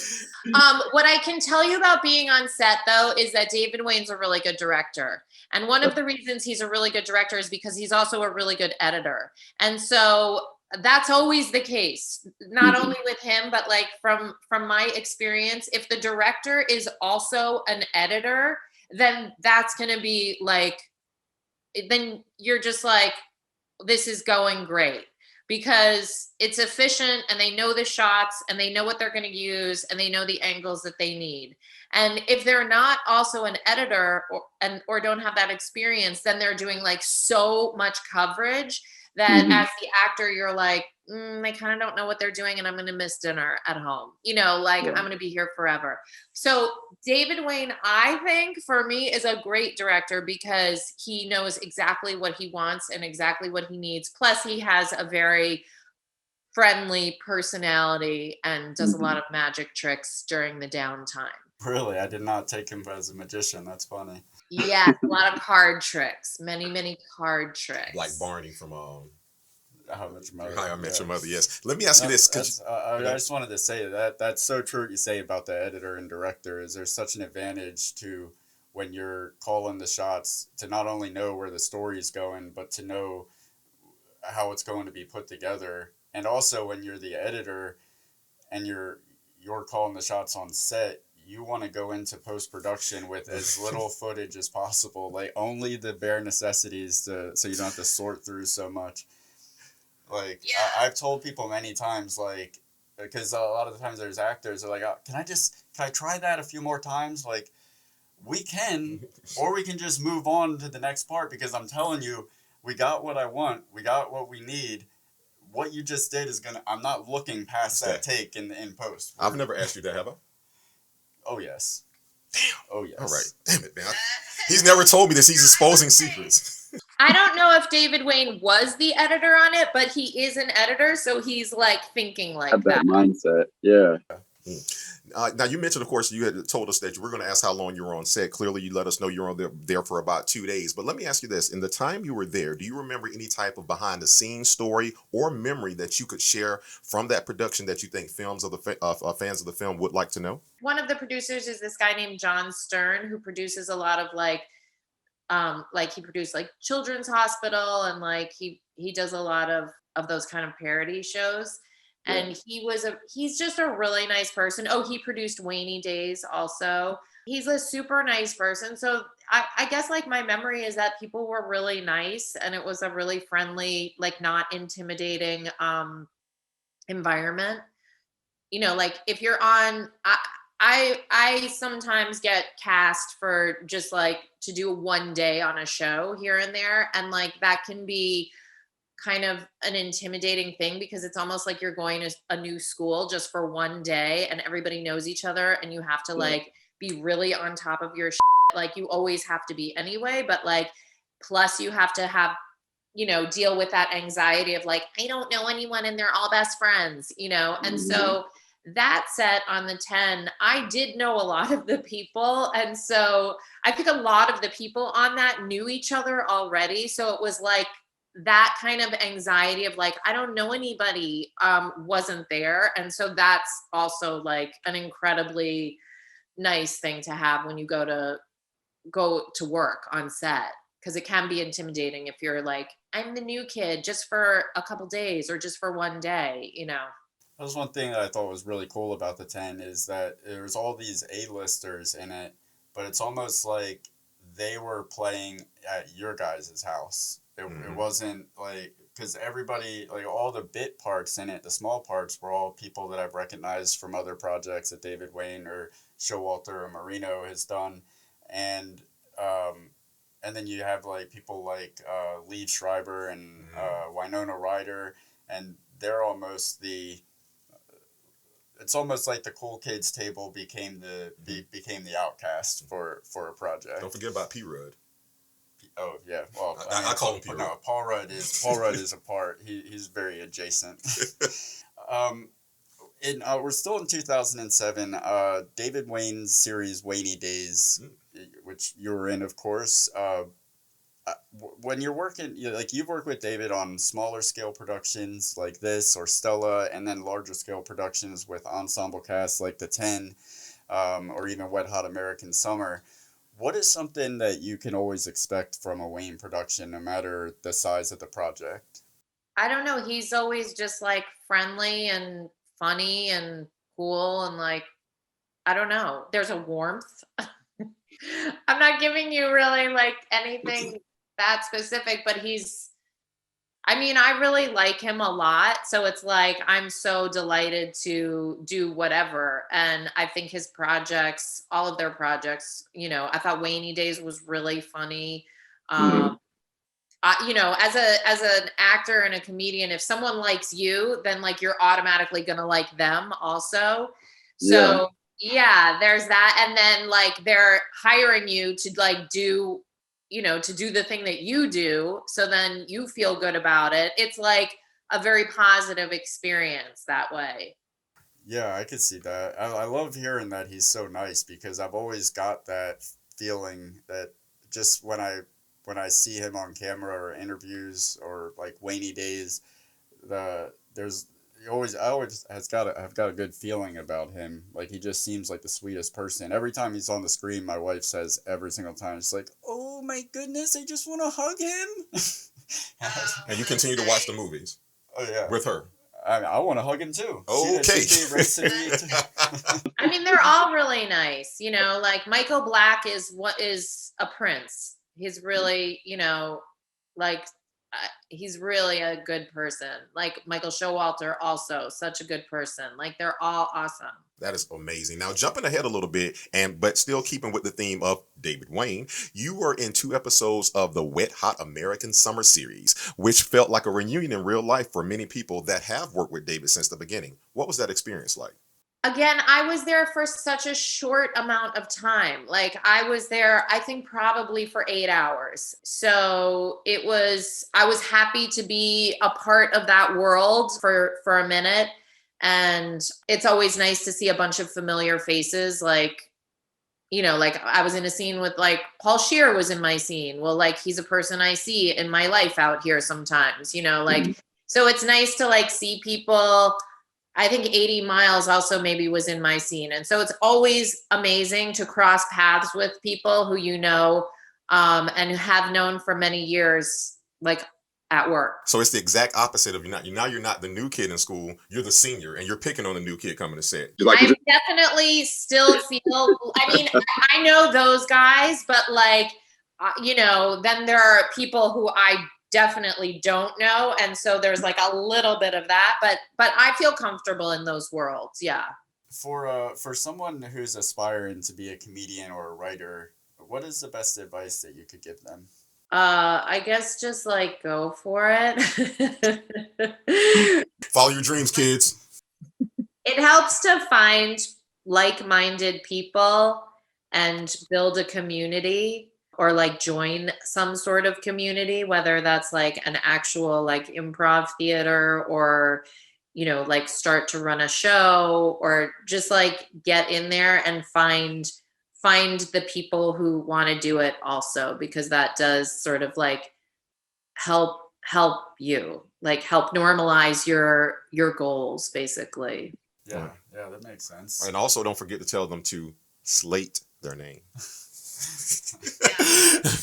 Also, okay, so lastly, is there anything that you're currently working on or you have coming up that you'd like people to know about that you can speak on? I guess we kind of covered that. Oh, so besides the short film. Anything outside of that, anything you're working on or might be coming up? Well, I'm in a TV show called Upload, and on Amazon. And there's season 2, right?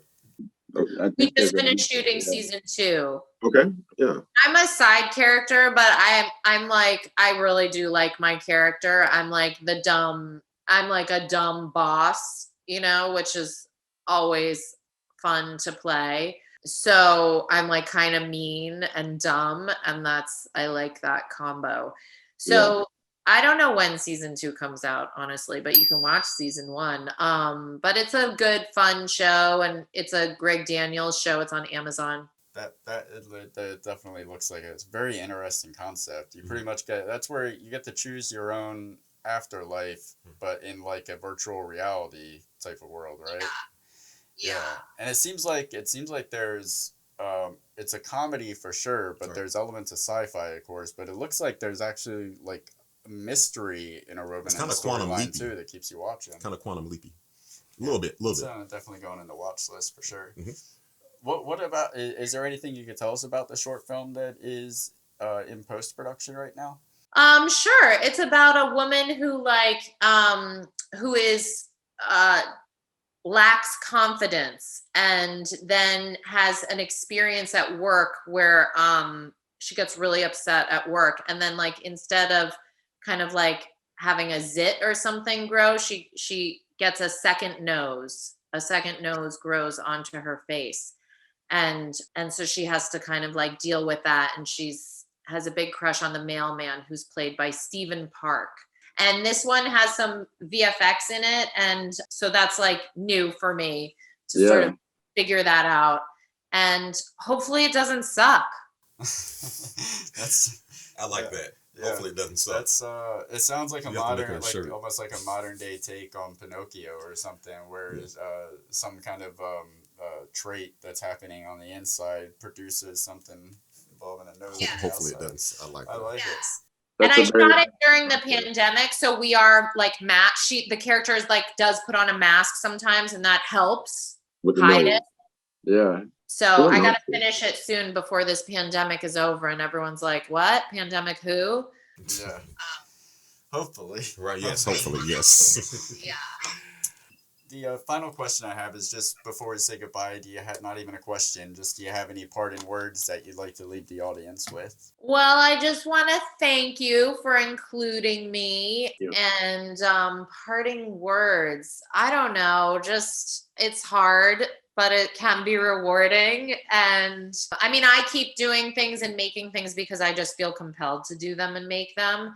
So I think that's maybe the thing you have to have, is just like that feeling of like, I just am compelled to do this. Like, I'm not going to not do this.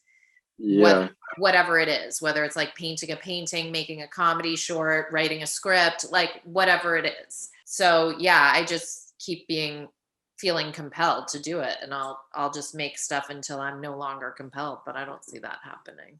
That is so true. Anytime if there's like a significant other in my life, the first thing that I have to warn them of is that I have this compulsion, and it doesn't matter if if financial stability ever comes out of it or not.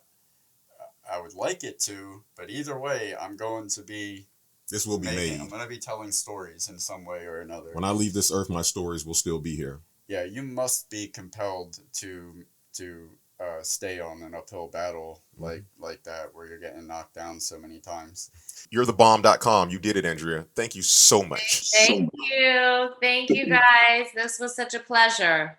All right, guys, we got a very special guest today. Our next guest, very first role was actually in The 10. Since then, he's went on to star in films such as The Social Network, Mario Van Peebles' All Things Fall Apart with 50 Cent and Ray Liotta, shout out Goodfellas, and The Least Among You with Louis Gossett Jr., a legend, and Lauren Holly, as well as a TV show like Mind Games and with Christian Slater and Steve Zahn, and Future Man with Josh Hutcherson, and much more that we'll get into. Cedric Sanders, thank you so much for joining us today, sir. We appreciate it. Hey, thank you for having me, man. The pleasure's mine.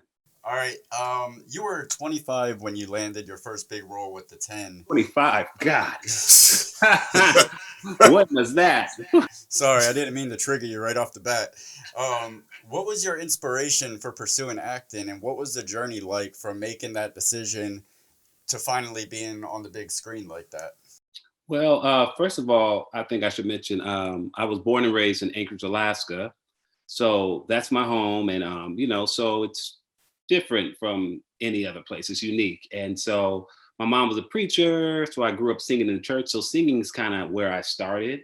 So I was always like a singer, and I got to high school, I kept singing. And then I got the acting bug in high school. And so once I got bit by that bug around junior year, I knew I wanted to go pursue acting. So I went to school, got my degree in it. And that is kind of how it started. I wanted to take it seriously. My drama teacher's like, you really want to take it seriously? Okay, get some more training and all of that. So it was about, that means it was about 7 years or so that you were like, from the time you decided I want to be an actor, like 7 to 8 years from I want to act to I have a check. Basically, yeah. So it's 16, maybe 16 to about 24, 25. Yeah, that's about right. About 8-9 years.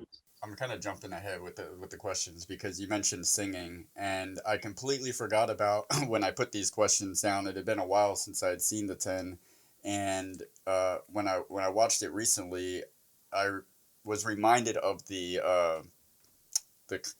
end of the movie when everybody is together, and that was just really interesting to me, that because it looked like they couldn't get the entire cast together at the same time, so it looked like there was some green screen action there. Like, how did that play out? Yes, they found out I could sing. Like, oh great, we're gonna do the singing thing at the end.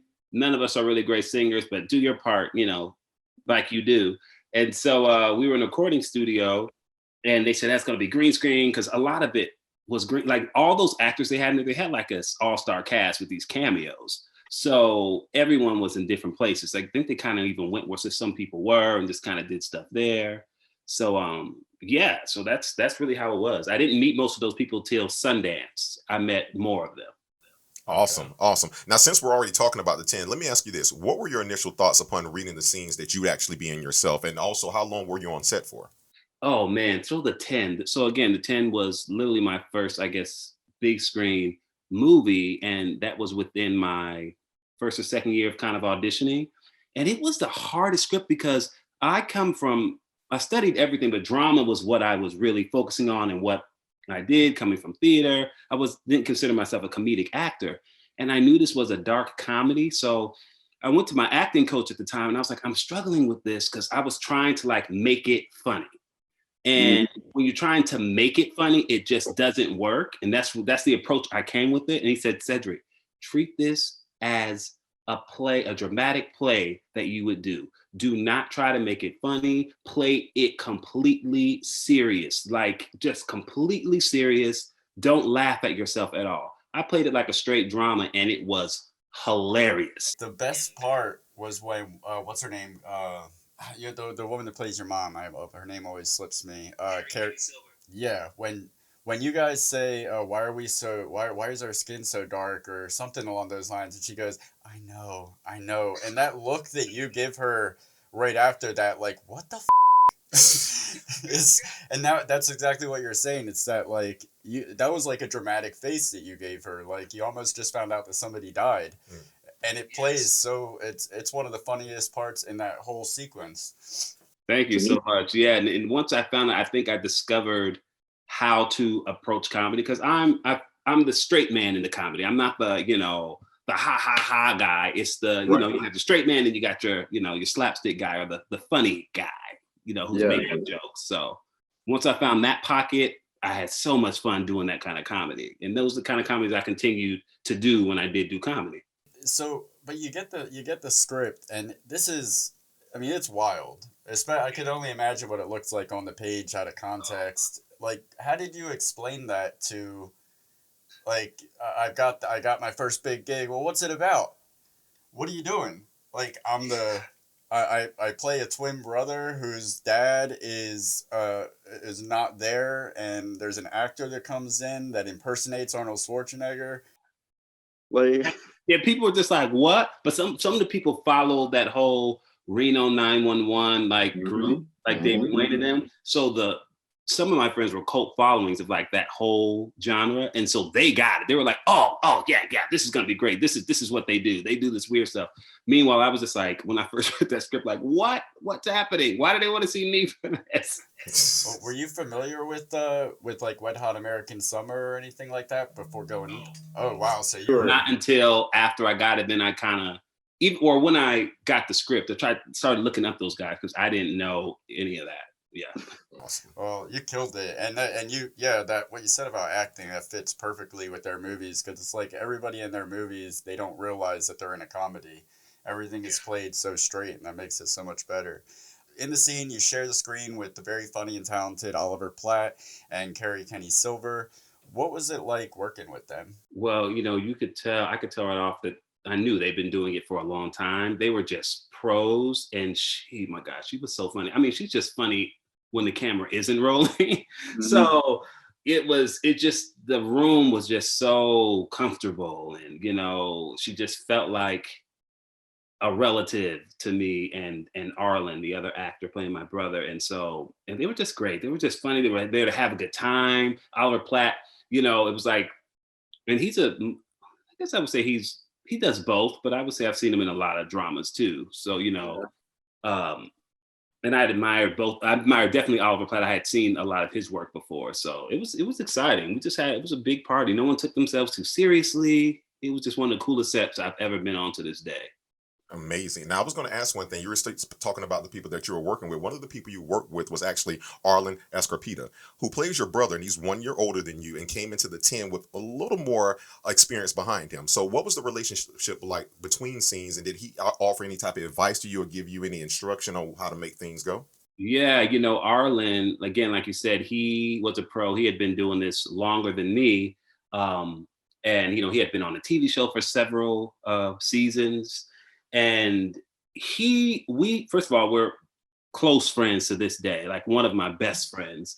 And he just telling me stories on, you know, in Hollywood, little inside stories and, you know, different movies he was in and what it was like on set. And I just like soaked it all in. And I learned a lot from Arlen too. And we felt like we know we didn't look anything alike, but we were fraternal twins, and many fraternal twins don't look anything alike, but we were like twins. It's like we knew each other. It's like we knew, like we did things on film, like we would look at each other. No one told us to look at each other at that time. We just kind of just felt it and just looked at each other. And you guys killed the end of that scene right before it turns into a Sunny D commercial, when you guys, I'm not even going to try to do the lines because it's insane what you guys got out, but the way it kept building off of each other and the rhythm of that was perfect. Is it the person who raised you? Is it the person who gave you your DNA? Or maybe it's a guy who hangs out in your house doing an imitation of a famous comedian who is the same race as another famous comedian who is your biological father. And that was happening in the moment. I don't think we knew our lines, but we really rehearse and block out, okay, then you're going to do like this. We just kind of went, and I can't wait to work with Arlen again. We both can't wait to work with each other. It's funny. It's funny you say that, because I was going to ask, like you say, you talked about earlier, like, you know, trying to play a character to where you're more trained and more disciplined. You love drama, and then now they're asking you to be funny, so you want to go back to your acting coach and say, well, how do I do this? But one of the things I found with comedy is that, yeah, there's a ha-ha slapstick comedy, which I think not anybody can do, but most can grasp. But when you do that straight, like James Spader does it a lot, when he's doing that voice and he's looking at you, but it's not being funny, but it is so funny. Like when he's the Lizard King on The Office, you know, that's my dude, you know. So let me ask you this. Speaking to you, I think you just spoke to it. Were there any improvised moments? And if so, is there a particular line that you were most proud of that you did? I think the letter finish, where she's spelling out the word, that was not scripted. Okay. Wow. And I think he was just, you know, feel free if you want to just add something. And he was saying, Arlen was just like, no, stop. I was like, let her finish. Oh, dude, because she's spelling out a whole sentence, and she's right there at the end. She's like, ARNOLDSCH.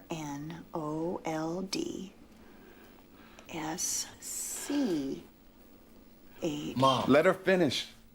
That was like a killer punchline. That's crazy that was improvised. That's. I think that's how he really felt. Like, no, we've gotten this far. She's gonna finish. So this was a long time ago, so I don't know if how much you remember about that. But was this something that was like you were thinking about it in prior takes, or was it like on your feet right there in that take when he says try something just came out?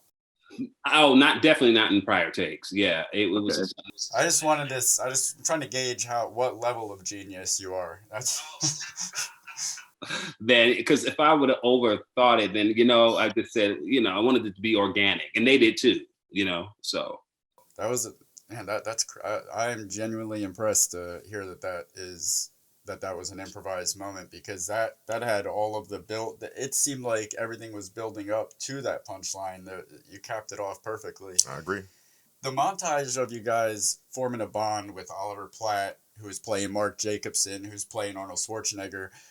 Please take us through what that process was like, because to me, watching it looked like it just looked, because there were so many random moments. It just seemed like, especially in the backyard, it felt like you guys just had fun out there for a while, messing around, and they just shot a bunch of stuff and then did magic in post with the best of it.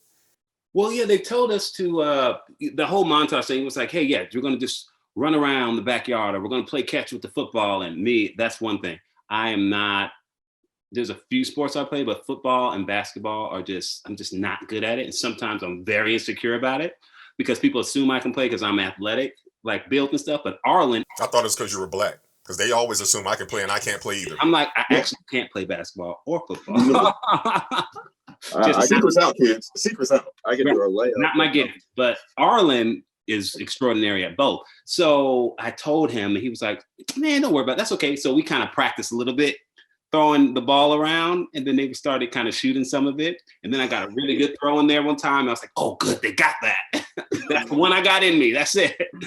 And so then they said, run around, fall in the leaves. So, you know, this kind of told us to do stuff, and they just shot it. So, yeah. All right, I was going. That's very funny you say that, because I had a similar experience. But let me ask you this: so, as we mentioned before, the 10 was your first like major film, and so long ago. But since then, you've gained much more acting experience. So let me ask you this: at least with me and him, I know he's been directing for a while, doing film, and I've done film, and I go back and I'm my biggest critic. I'm always going back trying to nitpick and say, what can I do better? So let me ask you this: do you ever just go back and look where you've come from and from now, and what are some of the things you've learned and that you do differently now for the experience you've learned since the 10?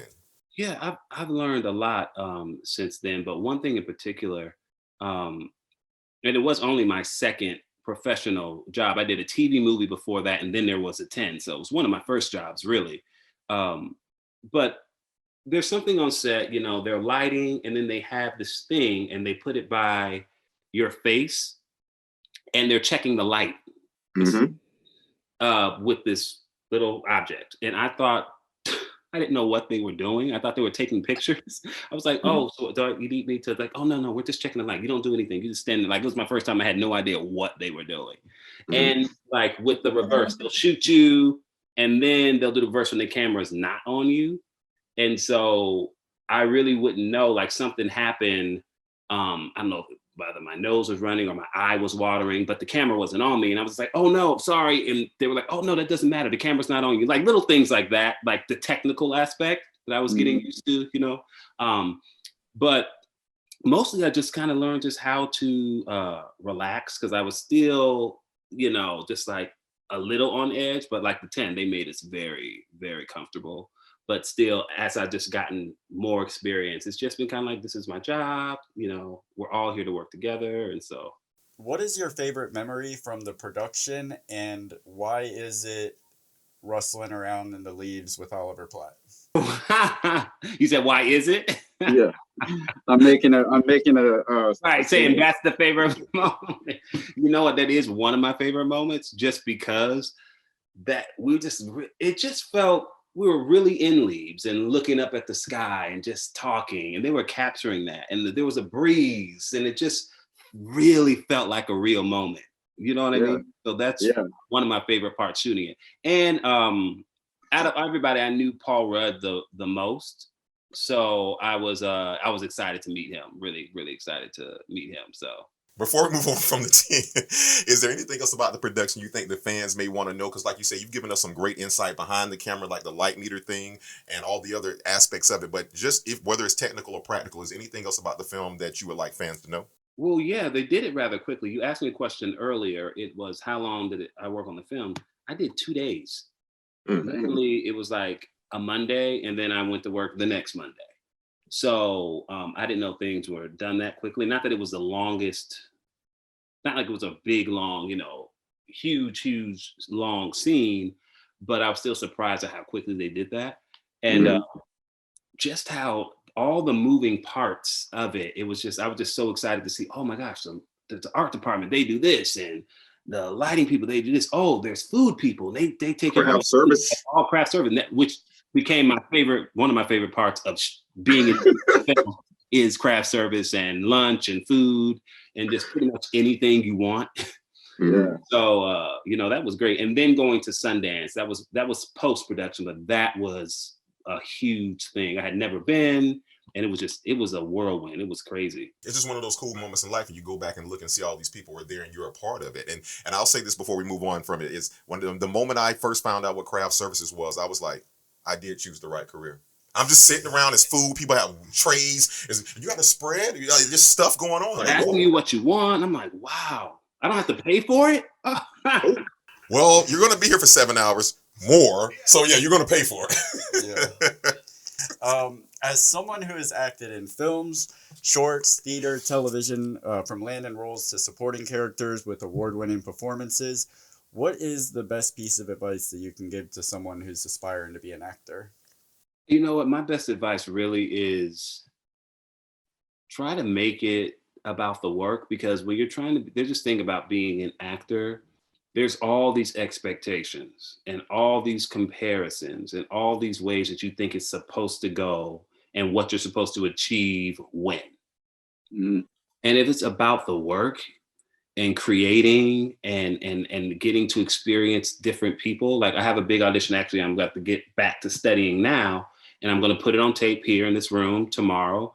And for that hour that I'm working on that, I get to live and breathe and experience this character. And for that time, I am that character. Getting the roles, the icing on the cake. Of course, I'm doing it and I want the job and I want the paycheck and I want it to be another thing that could further me into the next. But if it's only about that, and that's the only thing that you're consumed with, you won't have fun doing it. And let's say it doesn't happen for 10, 15, 20 years after you expect it to, you haven't had fun and you haven't really taken advantage of this beautiful thing called art and acting. So my best piece of advice is know if you want to be an actor or if you want to be famous. So, because if you want to be famous, and that's a different thing, then we're talking about other things you need to be doing to get famous, because you can get famous without. Just pull your nipple out. Just pull your nipple out in the right place. You're there. To quote Jay-Z, fame is the worst drug known to man. It's stronger than heroin. That's Sean Carter. That's Nietzsche. That is not me. Let me ask you this before we let you go, man. We appreciate it. We would never take you away from the art. And I'm glad you said that about art, because a lot of people do not know that. People see people on TV and they think, oh, I want to do that. Are you prepared to sit on set for 18 hours and say 2 words?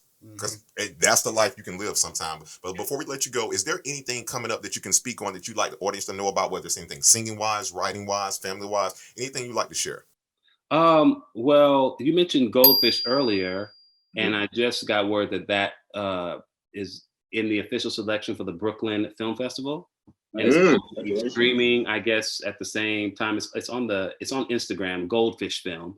So, and you mentioned that's another film with Dr. Kilpatrick. And once again, she called me and asked me would I be in that. And so just love when friends can, pull in other friends together. So there's that. And yeah, so that for now, I'm just enjoying this time, with the family. And I love working from home and doing these auditions at home. Some people miss going in the room. I don't. I love doing it right here, my own studio, my own thing. It's the best. So, so yeah.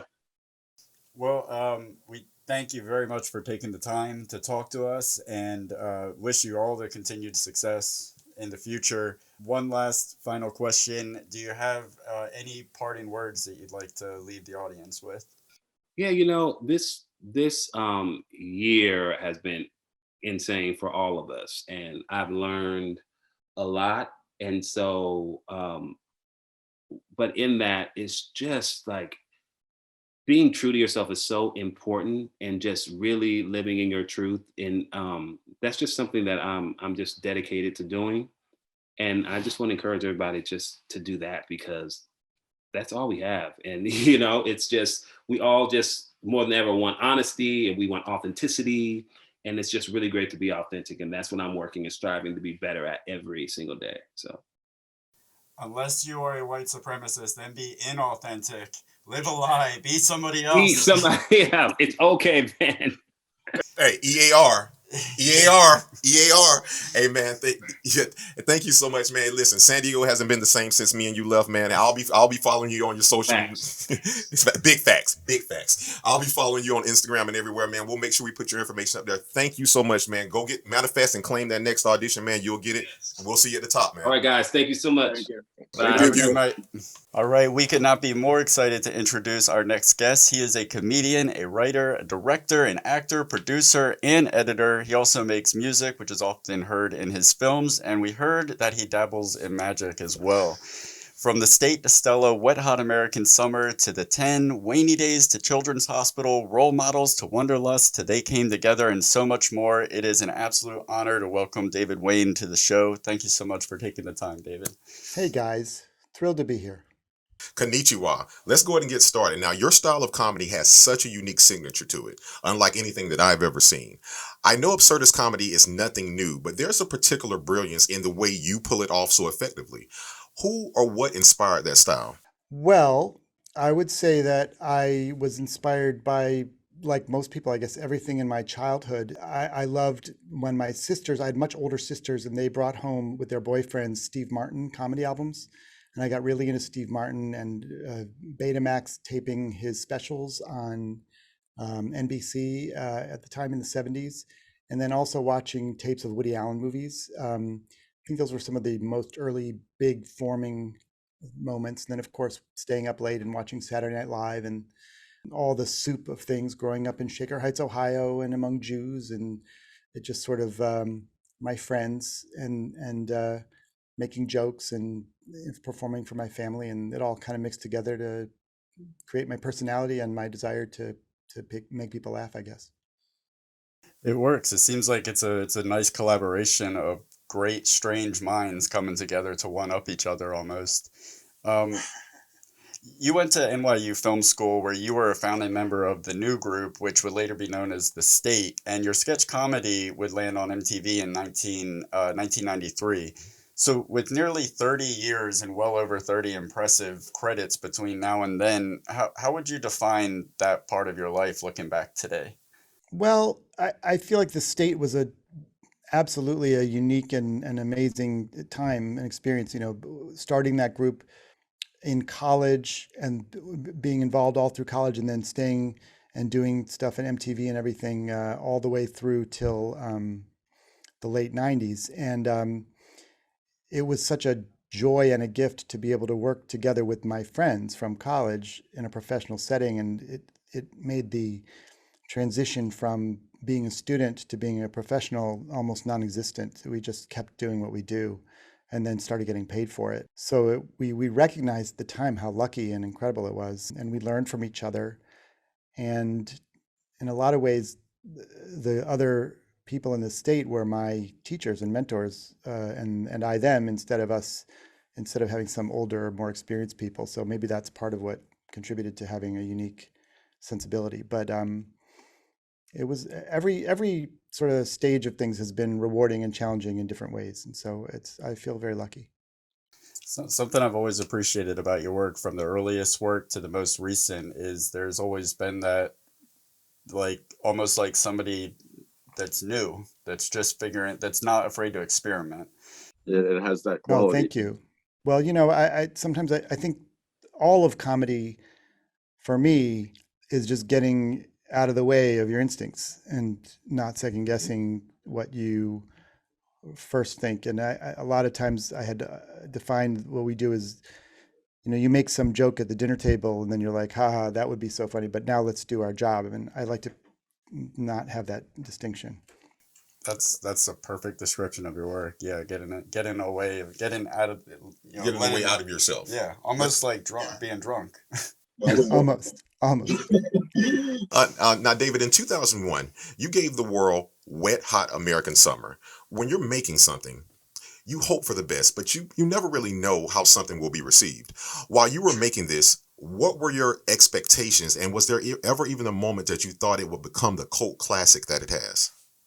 Really, no. I knew we all loved it. Michael Showalter and I had worked on it for years beforehand, and we were so happy that we were getting it made. We couldn't believe it. And every day was like a fantasy come true. And I had never been on a professional film set before, and I'd never directed a real crew before, and it was so many firsts. But it was a tiny budget film in Pennsylvania, and every part of it was so difficult that my goal at the time was just to finish it and hope that it gets seen by somebody.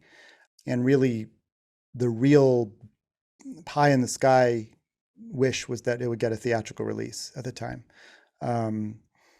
And the idea that it would be still a movie that people talk about and watch 20 years later, no, that was not in my thoughts at all. Yeah, I remember watching the behind the scenes on the DVD for that movie, and I was so blown away by how just disastrous the elements were to the production. Like, it rained a majority of the days that you guys were scheduled to shoot. You sort of count on a little bit of luck, and the luck that we were counting on was that it wouldn't rain every f***ing day. And what I'm curious is, how did you, like, because when you're bogged down under all like the technical side of production, and then there's things going wrong, and you're trying to make something that's funny, like, how did you approach that under such ridiculous conditions and keep it to where, I mean, you produced a very hilarious film? Thank you. Well, I think I learned on that one something that I continued to learn over and over again in my career, is that filmmaking is always a balance between the logistical realities of what you're trying to do and your inner fantasy of what you would do in a perfect world.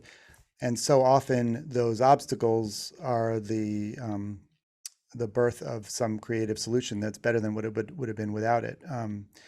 And so necessity is the mother of invention is really what I was trying to say. So yeah, and so the rain and the constant, there was just also the limitations with the budget and the schedule in that movie, where we were shooting 35 millimeter film on one camera and kept being told we are shooting too much film and have to shoot less. And so it was just a constant making solutions and being a director, learning to set the tone and to not freak out and to not melt down, and to just be like, okay, looks like it's pouring rain again all day in a day that we need to shoot 10 scenes that take place outside on a sunny day. So let's discuss how we're going to do this. And we can move this one inside, and we can shoot this one in the rain, and whatever. And I think that's something any director does all the time. You're always just saying, all right, let's figure this out, and hopefully as calmly as possible. Imagine in the hands of many other filmmakers, we just would have never seen Wet Hot American Summer come to life, because your ability to embrace spontaneity, and actually, it seems like you're able to bottle it up and to be used at leisure. This, like, the magic of spontaneity. So Yeah, hats off. I mean, even in chaos, there's art. So I can see, like I said, you try to make the best of the situation, and sometimes you get amazing things. It's definitely the marriage of chaos and structure. Most of Wet Hot American Summer is not spontaneous at the moment. It's more spontaneous moments that got written down weeks, months, or years before and organized beforehand. That's amazing that it comes off the way it does. Yes. Now, speaking of Wet Hot American Summer, now it will return over a decade later to Netflix, of course, in the form of a 2 8-episode miniseries. Now, the follow-ups were praised by fans and critics, but did you initially have concerns about revisiting something that so many people hold close to their heart? How did you approach that?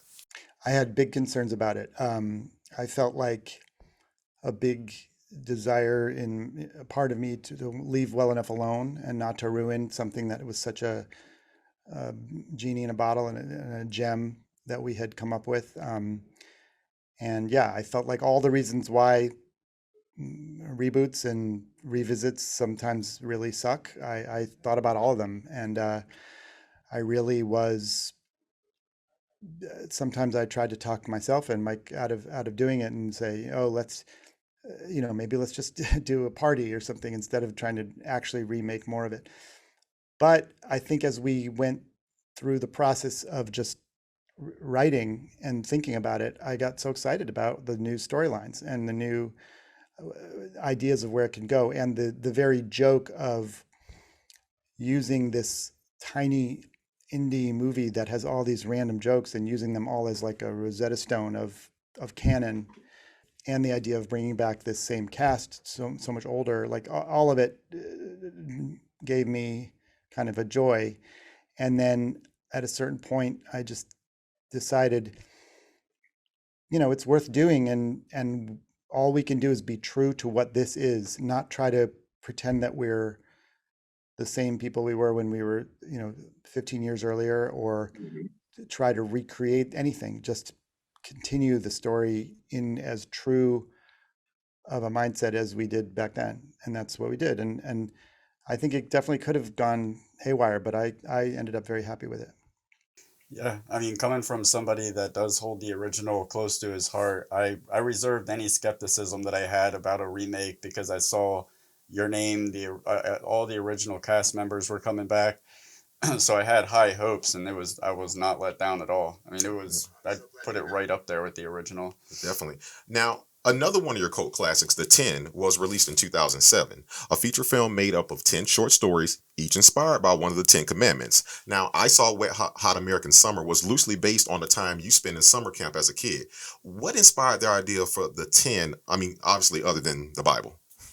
I had been sitting around with Ken Marino trying to just think of different ideas for movies, and we gave ourselves a little assignment once to just lock ourselves up for a week and come out of that week with a first draft for a movie. And we've done that a few times, actually, and this was the first one. And so we just batted different ideas around, and I had seen that movie, The Decalogue, and so that was sort of a similar idea, but not as comedic. And we were just thinking, what's a way to kind of do what we do, but in another way? And the idea of 10 stories, each one inspired by one of the 10 commandments, formed from there. And then we just sort of scoured our mind and our notes and computer and idea lists for different things that might fit into it, and brainstormed and wrote, and that's how it came out. What I found cool about it was that people always say the Bible is up into interpretation. Well, that should mean if I'm painting it, writing a story about it, you should be able to be who you are and write your story of what you feel the 10 were. So I told them I thought you guys were courageous in what you did, and I love how it came out. Oh, thank you. There were, I want to preface this next question with two particular absurd moments in the movie that I absolutely loved. One was the in the last story where the friend he pretty much says cut to ding dong as if he's reading the next lines in the script. Cut to ding dong. I mean, actually, it would be. And I thought that was beautiful because there's only a select amount of people out there that are really going to appreciate that joke, that have seen scripts and could put themselves in the mindset of an actor that doesn't know when to stop reading the dialogue. And then The other part that just blew me away every time I watch it, it catches me off guard, is when the landlord is showing Paul Rudd the apartment, and he like flubs his line, he resets in his head, he takes it back, but both takes are in there, and I could only assume that that was like on purpose, either in the performance or at least in post-production. But what do you expect for $850 a month? What you see is what you get. But what do you expect for $850 a month? The International Space Station Mir out there over there in outer space? So I was wondering, with like moments like that, and your movies are full of these moments where not a moment is wasted. There's a joke that could be found everywhere, and some of them are so outside of the box, like you said, you're just trying something. And like, how does that process work in your head, like for a moment like that, where especially in a movie like The 10, it was always, that was a playground where we could really take swings, because you're telling 10 stories, and it, it's obviously a sketch oriented structure. But it didn't stop us in other movies either, where it had sort of was on the more absurdist side of the continuum. And so to make those kind of meta jokes that I've just always gravitated towards, like as you said, the cut to, I think I picture me sitting typing it out with Ken Marino, and we're just like and then cut to, and then he says cut to, and it just, part of what I learned so early on about comedy is during the process, you try 1,000 jokes, and then you winnow them down and winnow them down and winnow them down all the way through the shooting and the editing until you've got ones that all seem to work for you, at least. The landlord thing was, that really was just an actor who had a lot of trouble. So we had shot a bunch of different alts, and we were throwing him a lot of different lines to try, and he was really confused and just not even sure what was going on. And so I remember sitting in the edit room with our editor, Eric Kissack, and we kept watching that clip of him screwing up just because it made us laugh so much.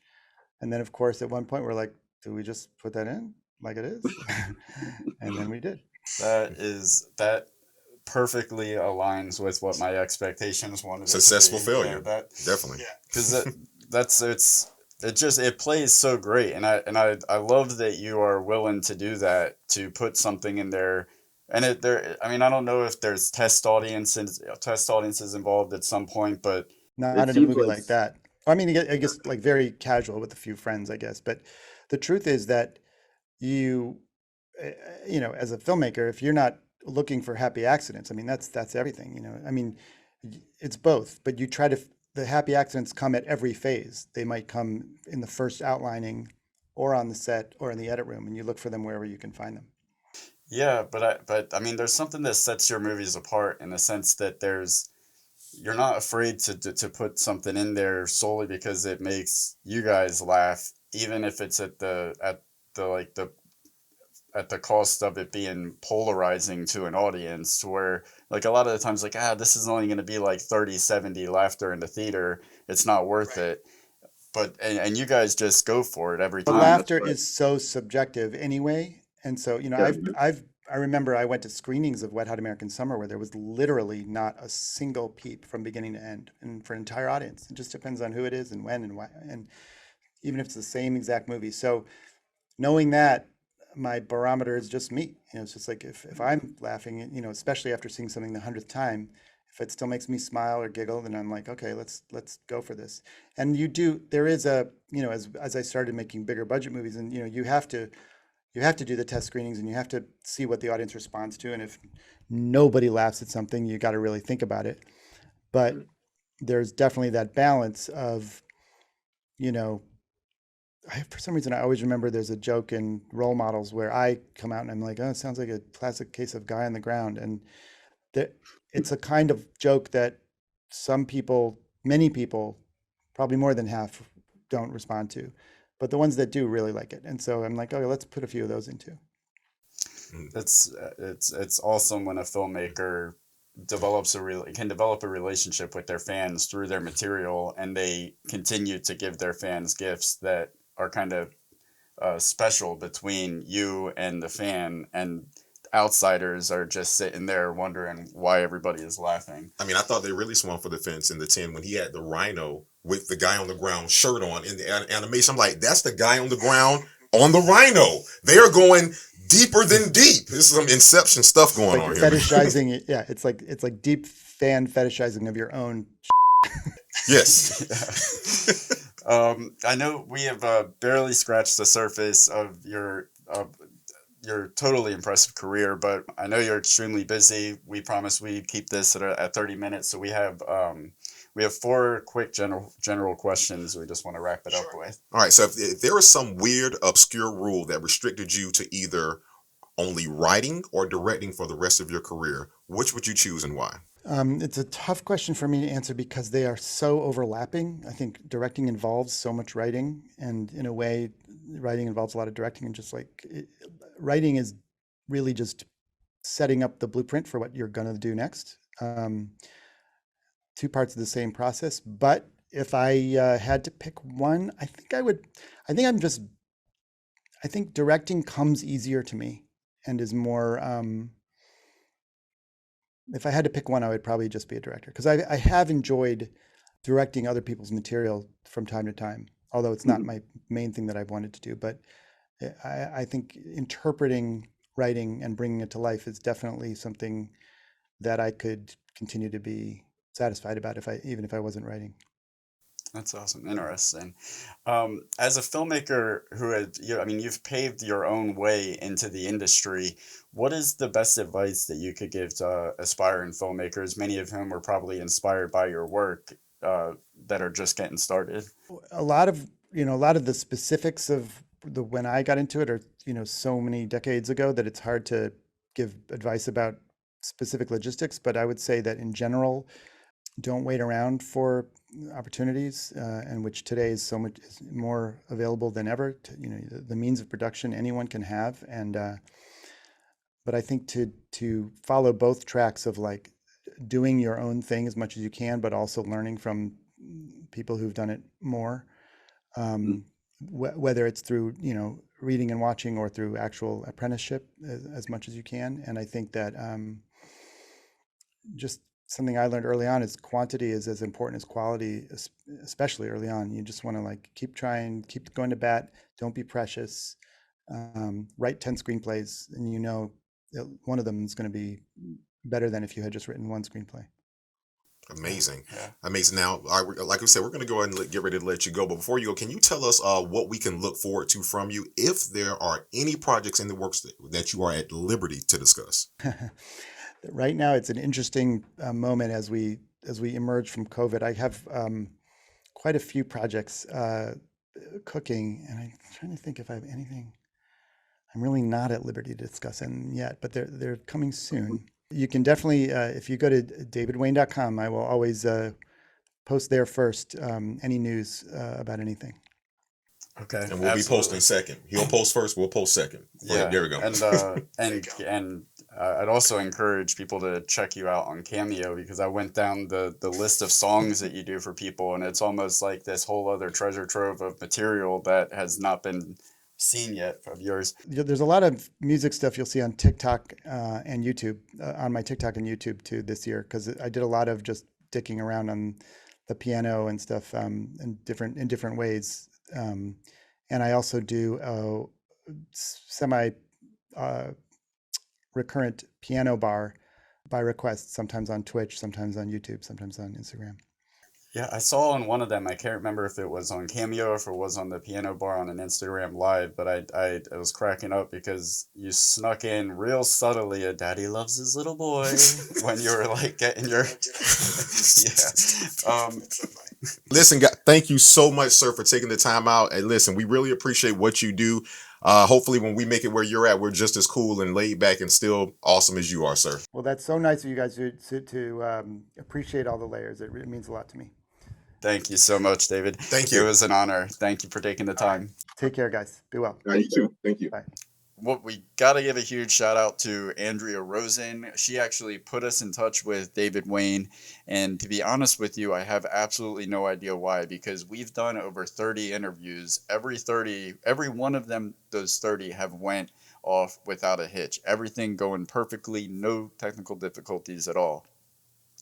We're gonna play some footage of like outtakes from ANDREA ROSEN's interview, because this was early for us for shooting. It was like 11 a.m. in the morning, and everything that could have went wrong went wrong during this hour with her. It was insanity. Most of our interviews are pretty smooth. This has been the bumpiest. No. All of our interviews have been smooth. Like 100%, no technical issues, nothing. And you've been so patient as we went through internet issues, battery issues on the camera, a lawnmower, your job finding out that the mouse mover isn't moving. And you've been so great and patient throughout the whole process, and I really appreciate your time. All right, so thank you again to ANDREA ROSEN for getting us in touch. Thank you to Cedric Sanders for being a part of the show, and a huge thank you to writer-director David Wain for making my dreams come true and my wife incredibly jealous. And with that being said... And David, thanks for becoming another David in my life. I already got too many. Another thanks. David Benjamin. Ew. Room for improvement. All right, guys. In this section right here, we tell you what we would have or changed about the film or would not have changed. I mean, there's been rare times where me and you have said that we wouldn't change anything. For me, when you talk about room for improvement for this film, this is one of those films where I would say... Easy now. No, I got it. I got it. I wouldn't want to change anything about this film. Now, were there room for opportunities? Hell yeah. But then again, it wouldn't have been this film. Yeah. They took so many chances. What I would change, I will change something. What I would change about the film is that it would get more notoriety.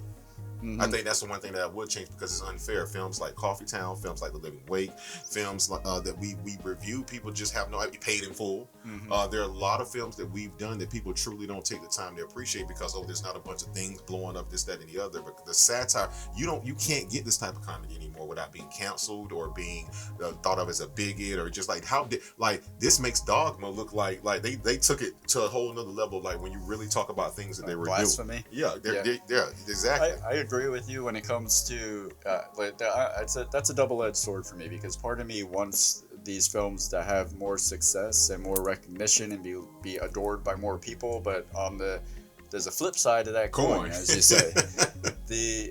I think a lot of the appeal in movies like The Living Wake or The 10 or Coffee Town for me is the fact that they are like these underappreciated gems that I feel like are special in a way, because they haven't been adulterated by every poser out there that just like if a bunch of people were walking around quoting it'd be like I don't know. Everybody's doing it. Yeah, I think we kind of got into it in the interview with ANDREA ROSEN, how I like naturally am a contrarian, where when something is adored by so many people, it loses part of its appeal to me. Like planking? Oh no. Planking was something I fully embraced for Oh my gosh, Jesus Christ. There was alcohol involved. It was the Jacksonville Beach Pier, wherever that area was, and there was a lot of pictures involved, and that was a guilty. Yeah. But my room for improvement in the 10 is, like I said, the lying rhino, and there's the whole bear false witness story. I'm not saying that this was a bad story. I just think out of the whole movie, it was the weakest element in the whole movie. You didn't like the Winter Dogs, man?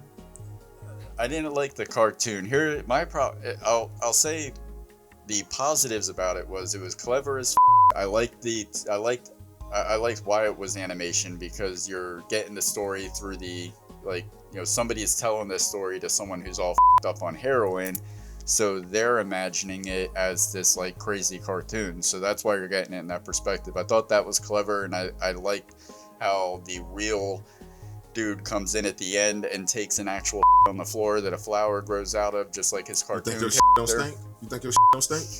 Mine grows flowers. So it had its clever, charming moments, but at the end of the day, I just consider it to be the weakest, and I feel like it robbed us of another, like, what could have been another live action story. For instance, they could have done like a take on like a live action Pinocchio with, they could even brought the ventriloquist back, where something happens with the dummy where its erection, a wooden erection grows like the nose every time the ventriloquist lies. Something like that. Anything. I think my problem with the Lying Rhino segment was I didn't come to the 10 for a cartoon. I came for live action, and I got that the whole time except for that segment. So that's the one thing I would have changed. Well, I can see why you said that, but you ever think about it this way? Maybe that there's so many different iterations of the Bible. Maybe that was the children's version of it. You know, yeah. I mean, I'm not saying that that's what they did. I'm just saying, throwing it out there. Yeah, I think it was. I didn't like that it took away from an opportunity for more live action stuff. I wonder what Scorsese would have did with it. Probably would have been badass and full testosterone, and had Al Pacino and Robert De Niro somewhere in there. You're so unoriginal, Scorsese. Easy boy. With that being said, Fxxks Given. We're getting those subscribers now. Fxxks Given. This is how many? 1 out of 5. How many Fxxks do you give? Was it for flying? We had some people watch the episode from last week and saw those little birdies at the bottom. Hey, all right. Yeah, the flying will be back in season 3. You know it. All right. So for me, we go basically no all spot and everything. For me, for this one, I'm going to give this film out of 5. I give it 3.5. Okay. Yeah, 3.5, 3.5. Because again, yes, there's room for improvement as far as things they could have done better, but again, it was very courageous. And again, when you do a story like this where you're breaking it up, yeah, there's a moderator, there's someone to follow, but it's broken up in so many different stories. That's very challenging, and I think in certain occasions they rose to it, in certain things they missed. But I mean, who am I to say that? Because I don't know what their true idea was. I only know what it could have been. I know I will watch it again. I recommend it to people. And let's be honest, we can't give everything 4 or 5 because then we lose validity in what we're doing. So to me, this. I mean, one of us, I think, is always going to give it a 4, the movie a 4 or above, because we pick the movies. And the audience is they've been yeah. What would you, out of the 3 obscure movies that I've picked for this series, between Coffee Town, Living Wake, and the 10, where would you rank the 10 within those? It's number 1. Okay. It just beat out the Coffee Town, because while Coffee Town played more to Coffee Town wasn't, while it's still hilariously funny, everybody didn't carry the same energy as the cop in Coffee Town. That cop, but in this film, they did, it's like seeing a bunch of him do it, and then Liv Schreiber. I mean, geez, imagine, like, talking about movie swaps. Imagine if Liv Schreiber would have played the cop in Coffee Town. Like, could you imagine, but with the same, like, man, we come in and motherfuckers just drop those bullets. So yeah, man, that's for me. Yeah, 3.5. All right, I give it a 4.5. I think I would have given it a 5 if it wasn't for the Lying Rhino. But the cleverness is relentless in this movie from the beginning, with Stephen Montgomery jumping out of the plane for us only to find out that he's doing it without a chute, all the way to the end credits and the music, where you're getting these ultra specific descriptions of whatever is happening in the credits. There's not a moment wasted in this movie as far as at least attempting to make a joke. And they don't always land perfectly, but that's almost part of the appeal to it for me. This movie has an absurd, try anything, embrace cheesiness approach to humor, and I love the experimental energy. Aimbot Energy, thanks for sponsoring. Hey, mutually pleasurable. 69% technology. Serotonin. I love the experimental energy of the 10. If there were ever a comedy that could keep you on the edge of your seat because you don't know what's going to happen next, the way a suspense thriller keeps you on the edge of your seat, this is the movie, because you're always sitting there. You have there's no way to anticipate what's coming because shit comes out of left field in this. And with you saying that, just side note here, you're going to go on a hell of a ride next season with my one of my mainstays of I'll go ahead and go preview season 3. I'm going to get you, sucker. Oh, that's another one that takes every opportunity to make a joke. Yes. Yeah. Craig Wedren's music is fantastic in the 10. The composer is owed so much respect for the work he put in on this movie, because he is traversing genres in this movie to create a composition that accommodates all of the different genres that are spoofed in all the stories. You're getting like a dramatic score, romantic score, whatever the hell was happening, that like really tribal sounding shit that was going on in the MRI scenes that they ended up using in the trailer too.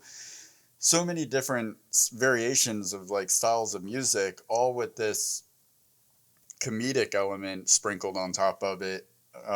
Was just it's really cool. It was a hell of a ride for me, because we went from No Country for Old Men with no music to this. It was just like, man, golly, sensory overload. Mm-hmm. And also kind of like the composer, the cinematography by Jeroen Arbach, again tackling different styles of cinematography to complement the different themes and the stories, all done equally as effective. And another joke like that is when in the last story, when the dude's like, after 80 miles is talking about blowing the sailors, his friend that's standing there says cut to ding dong, and then it literally does a transition cut to a sound effect of the doorbell going ding dong. And there's only a certain amount of people out there that are actually going to really appreciate that joke, because the joke is, this is an actor that doesn't understand the difference between dialogue and transitions or actions that are written in the script, and he just read right through his dialogue into the next lines in the script that weren't his dialogue. Ding dong. And you don't get that punchline until it cuts to the next scene. You see the cut to ding dong, but on top of that, even if you don't get that's happening, it works on its own, because it's like a gay theme. So cut to ding dong works even on its own right. So it's like two jokes for the price of one, and a certain group of people it's really going to pay off for, that understand what's going on in the script. And that's what another thing that's great about this movie is, they're not afraid to make a joke that they know is only going to make 10% of the people that watch it laugh. The clever ways that it would transition from the words and the commandments to each story, sometimes ridiculously, and how each story is loosely connected. I thought that was a nice touch. And Angela actually had some notes while we were watching it. Paul Rudd's poop is her favorite line in the movie. She said she would follow Jesus too if he looked like that. No, she said she'd follow Jesus too if he looked like that. The Jaffe babies are the worst newborns she's ever seen on screen. She's really particular about when a newborn baby is shown in a movie that it doesn't really look like a newborn. I'm like, what the fuck do you want? Do you want them to really go snatching the baby? She wants the placenta. She wants placenta everywhere. Yeah. And she agrees with us that the MRI sequence is the best scene in the movie. So that's Fxxks Given. If I remember correctly, you did it as a goof. As a goof. Hey, guy, as a goof. Guy, as a goof. But there is a goof. I am goofing. I did it as a goof. Please tell me you're goofing. No, I don't goof. I like a goof. I would never, under any circumstances, do anything to harm a patient unless I was doing it as a goof. I'm goofing. Is this a goof? Relax. As a goof. I did it as a goof. Sure, as a goof, I get it. Tell me this is a goof. Wait, is this a goof? Scissors! That's a goddamn goof! Yeah. So, with that being said, coming attractions, we are... How do we get here, man? How do we get here? This is what... this will be our 22nd episode. It's the 11th episode of this season, the final episode, until we take a month break and return in July. And we are going out with a bang, not a whimper.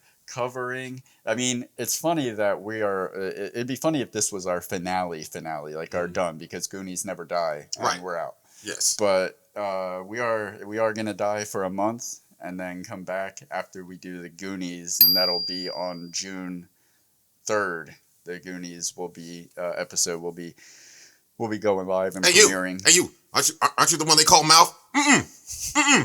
Open it. And speaking of Mouth, I'm pretty sure it's Mouth. Either way, we will be talking to the cinematographer of the Goonies, and not just of the Goonies, but this dude has done so much. His name is Nick McLean. If you aren't aware, he's done Spaceballs. Spaceballs. He did Staying Alive and 99 episodes of Friends and a lot more. So this is going to be a great episode to wrap the season up with. And be sure to subscribe. Be sure to hit the bell so you get notified when we go live. We typically go live on 9:30 p.m. Eastern Time every other Thursday.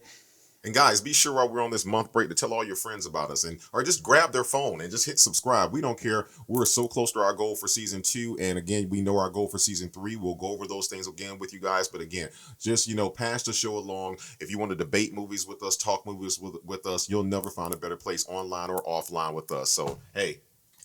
All right, guys. Thank you very much to our guests. Thank you very much to you for watching and subscribing and sharing.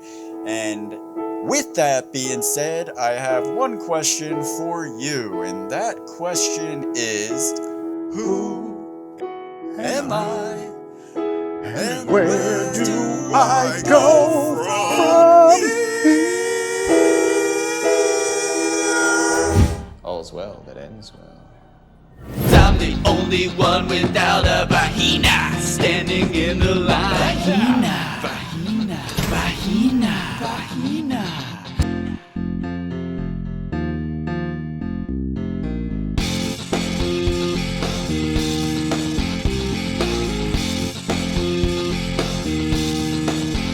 Why don't you subscribe? It'll last longer. What you see is what you get. But what do you expect for $8.50 a month? What you see is what you get. But what do you expect for $8.50 a month? The International Space Station mere out there over there in outer space?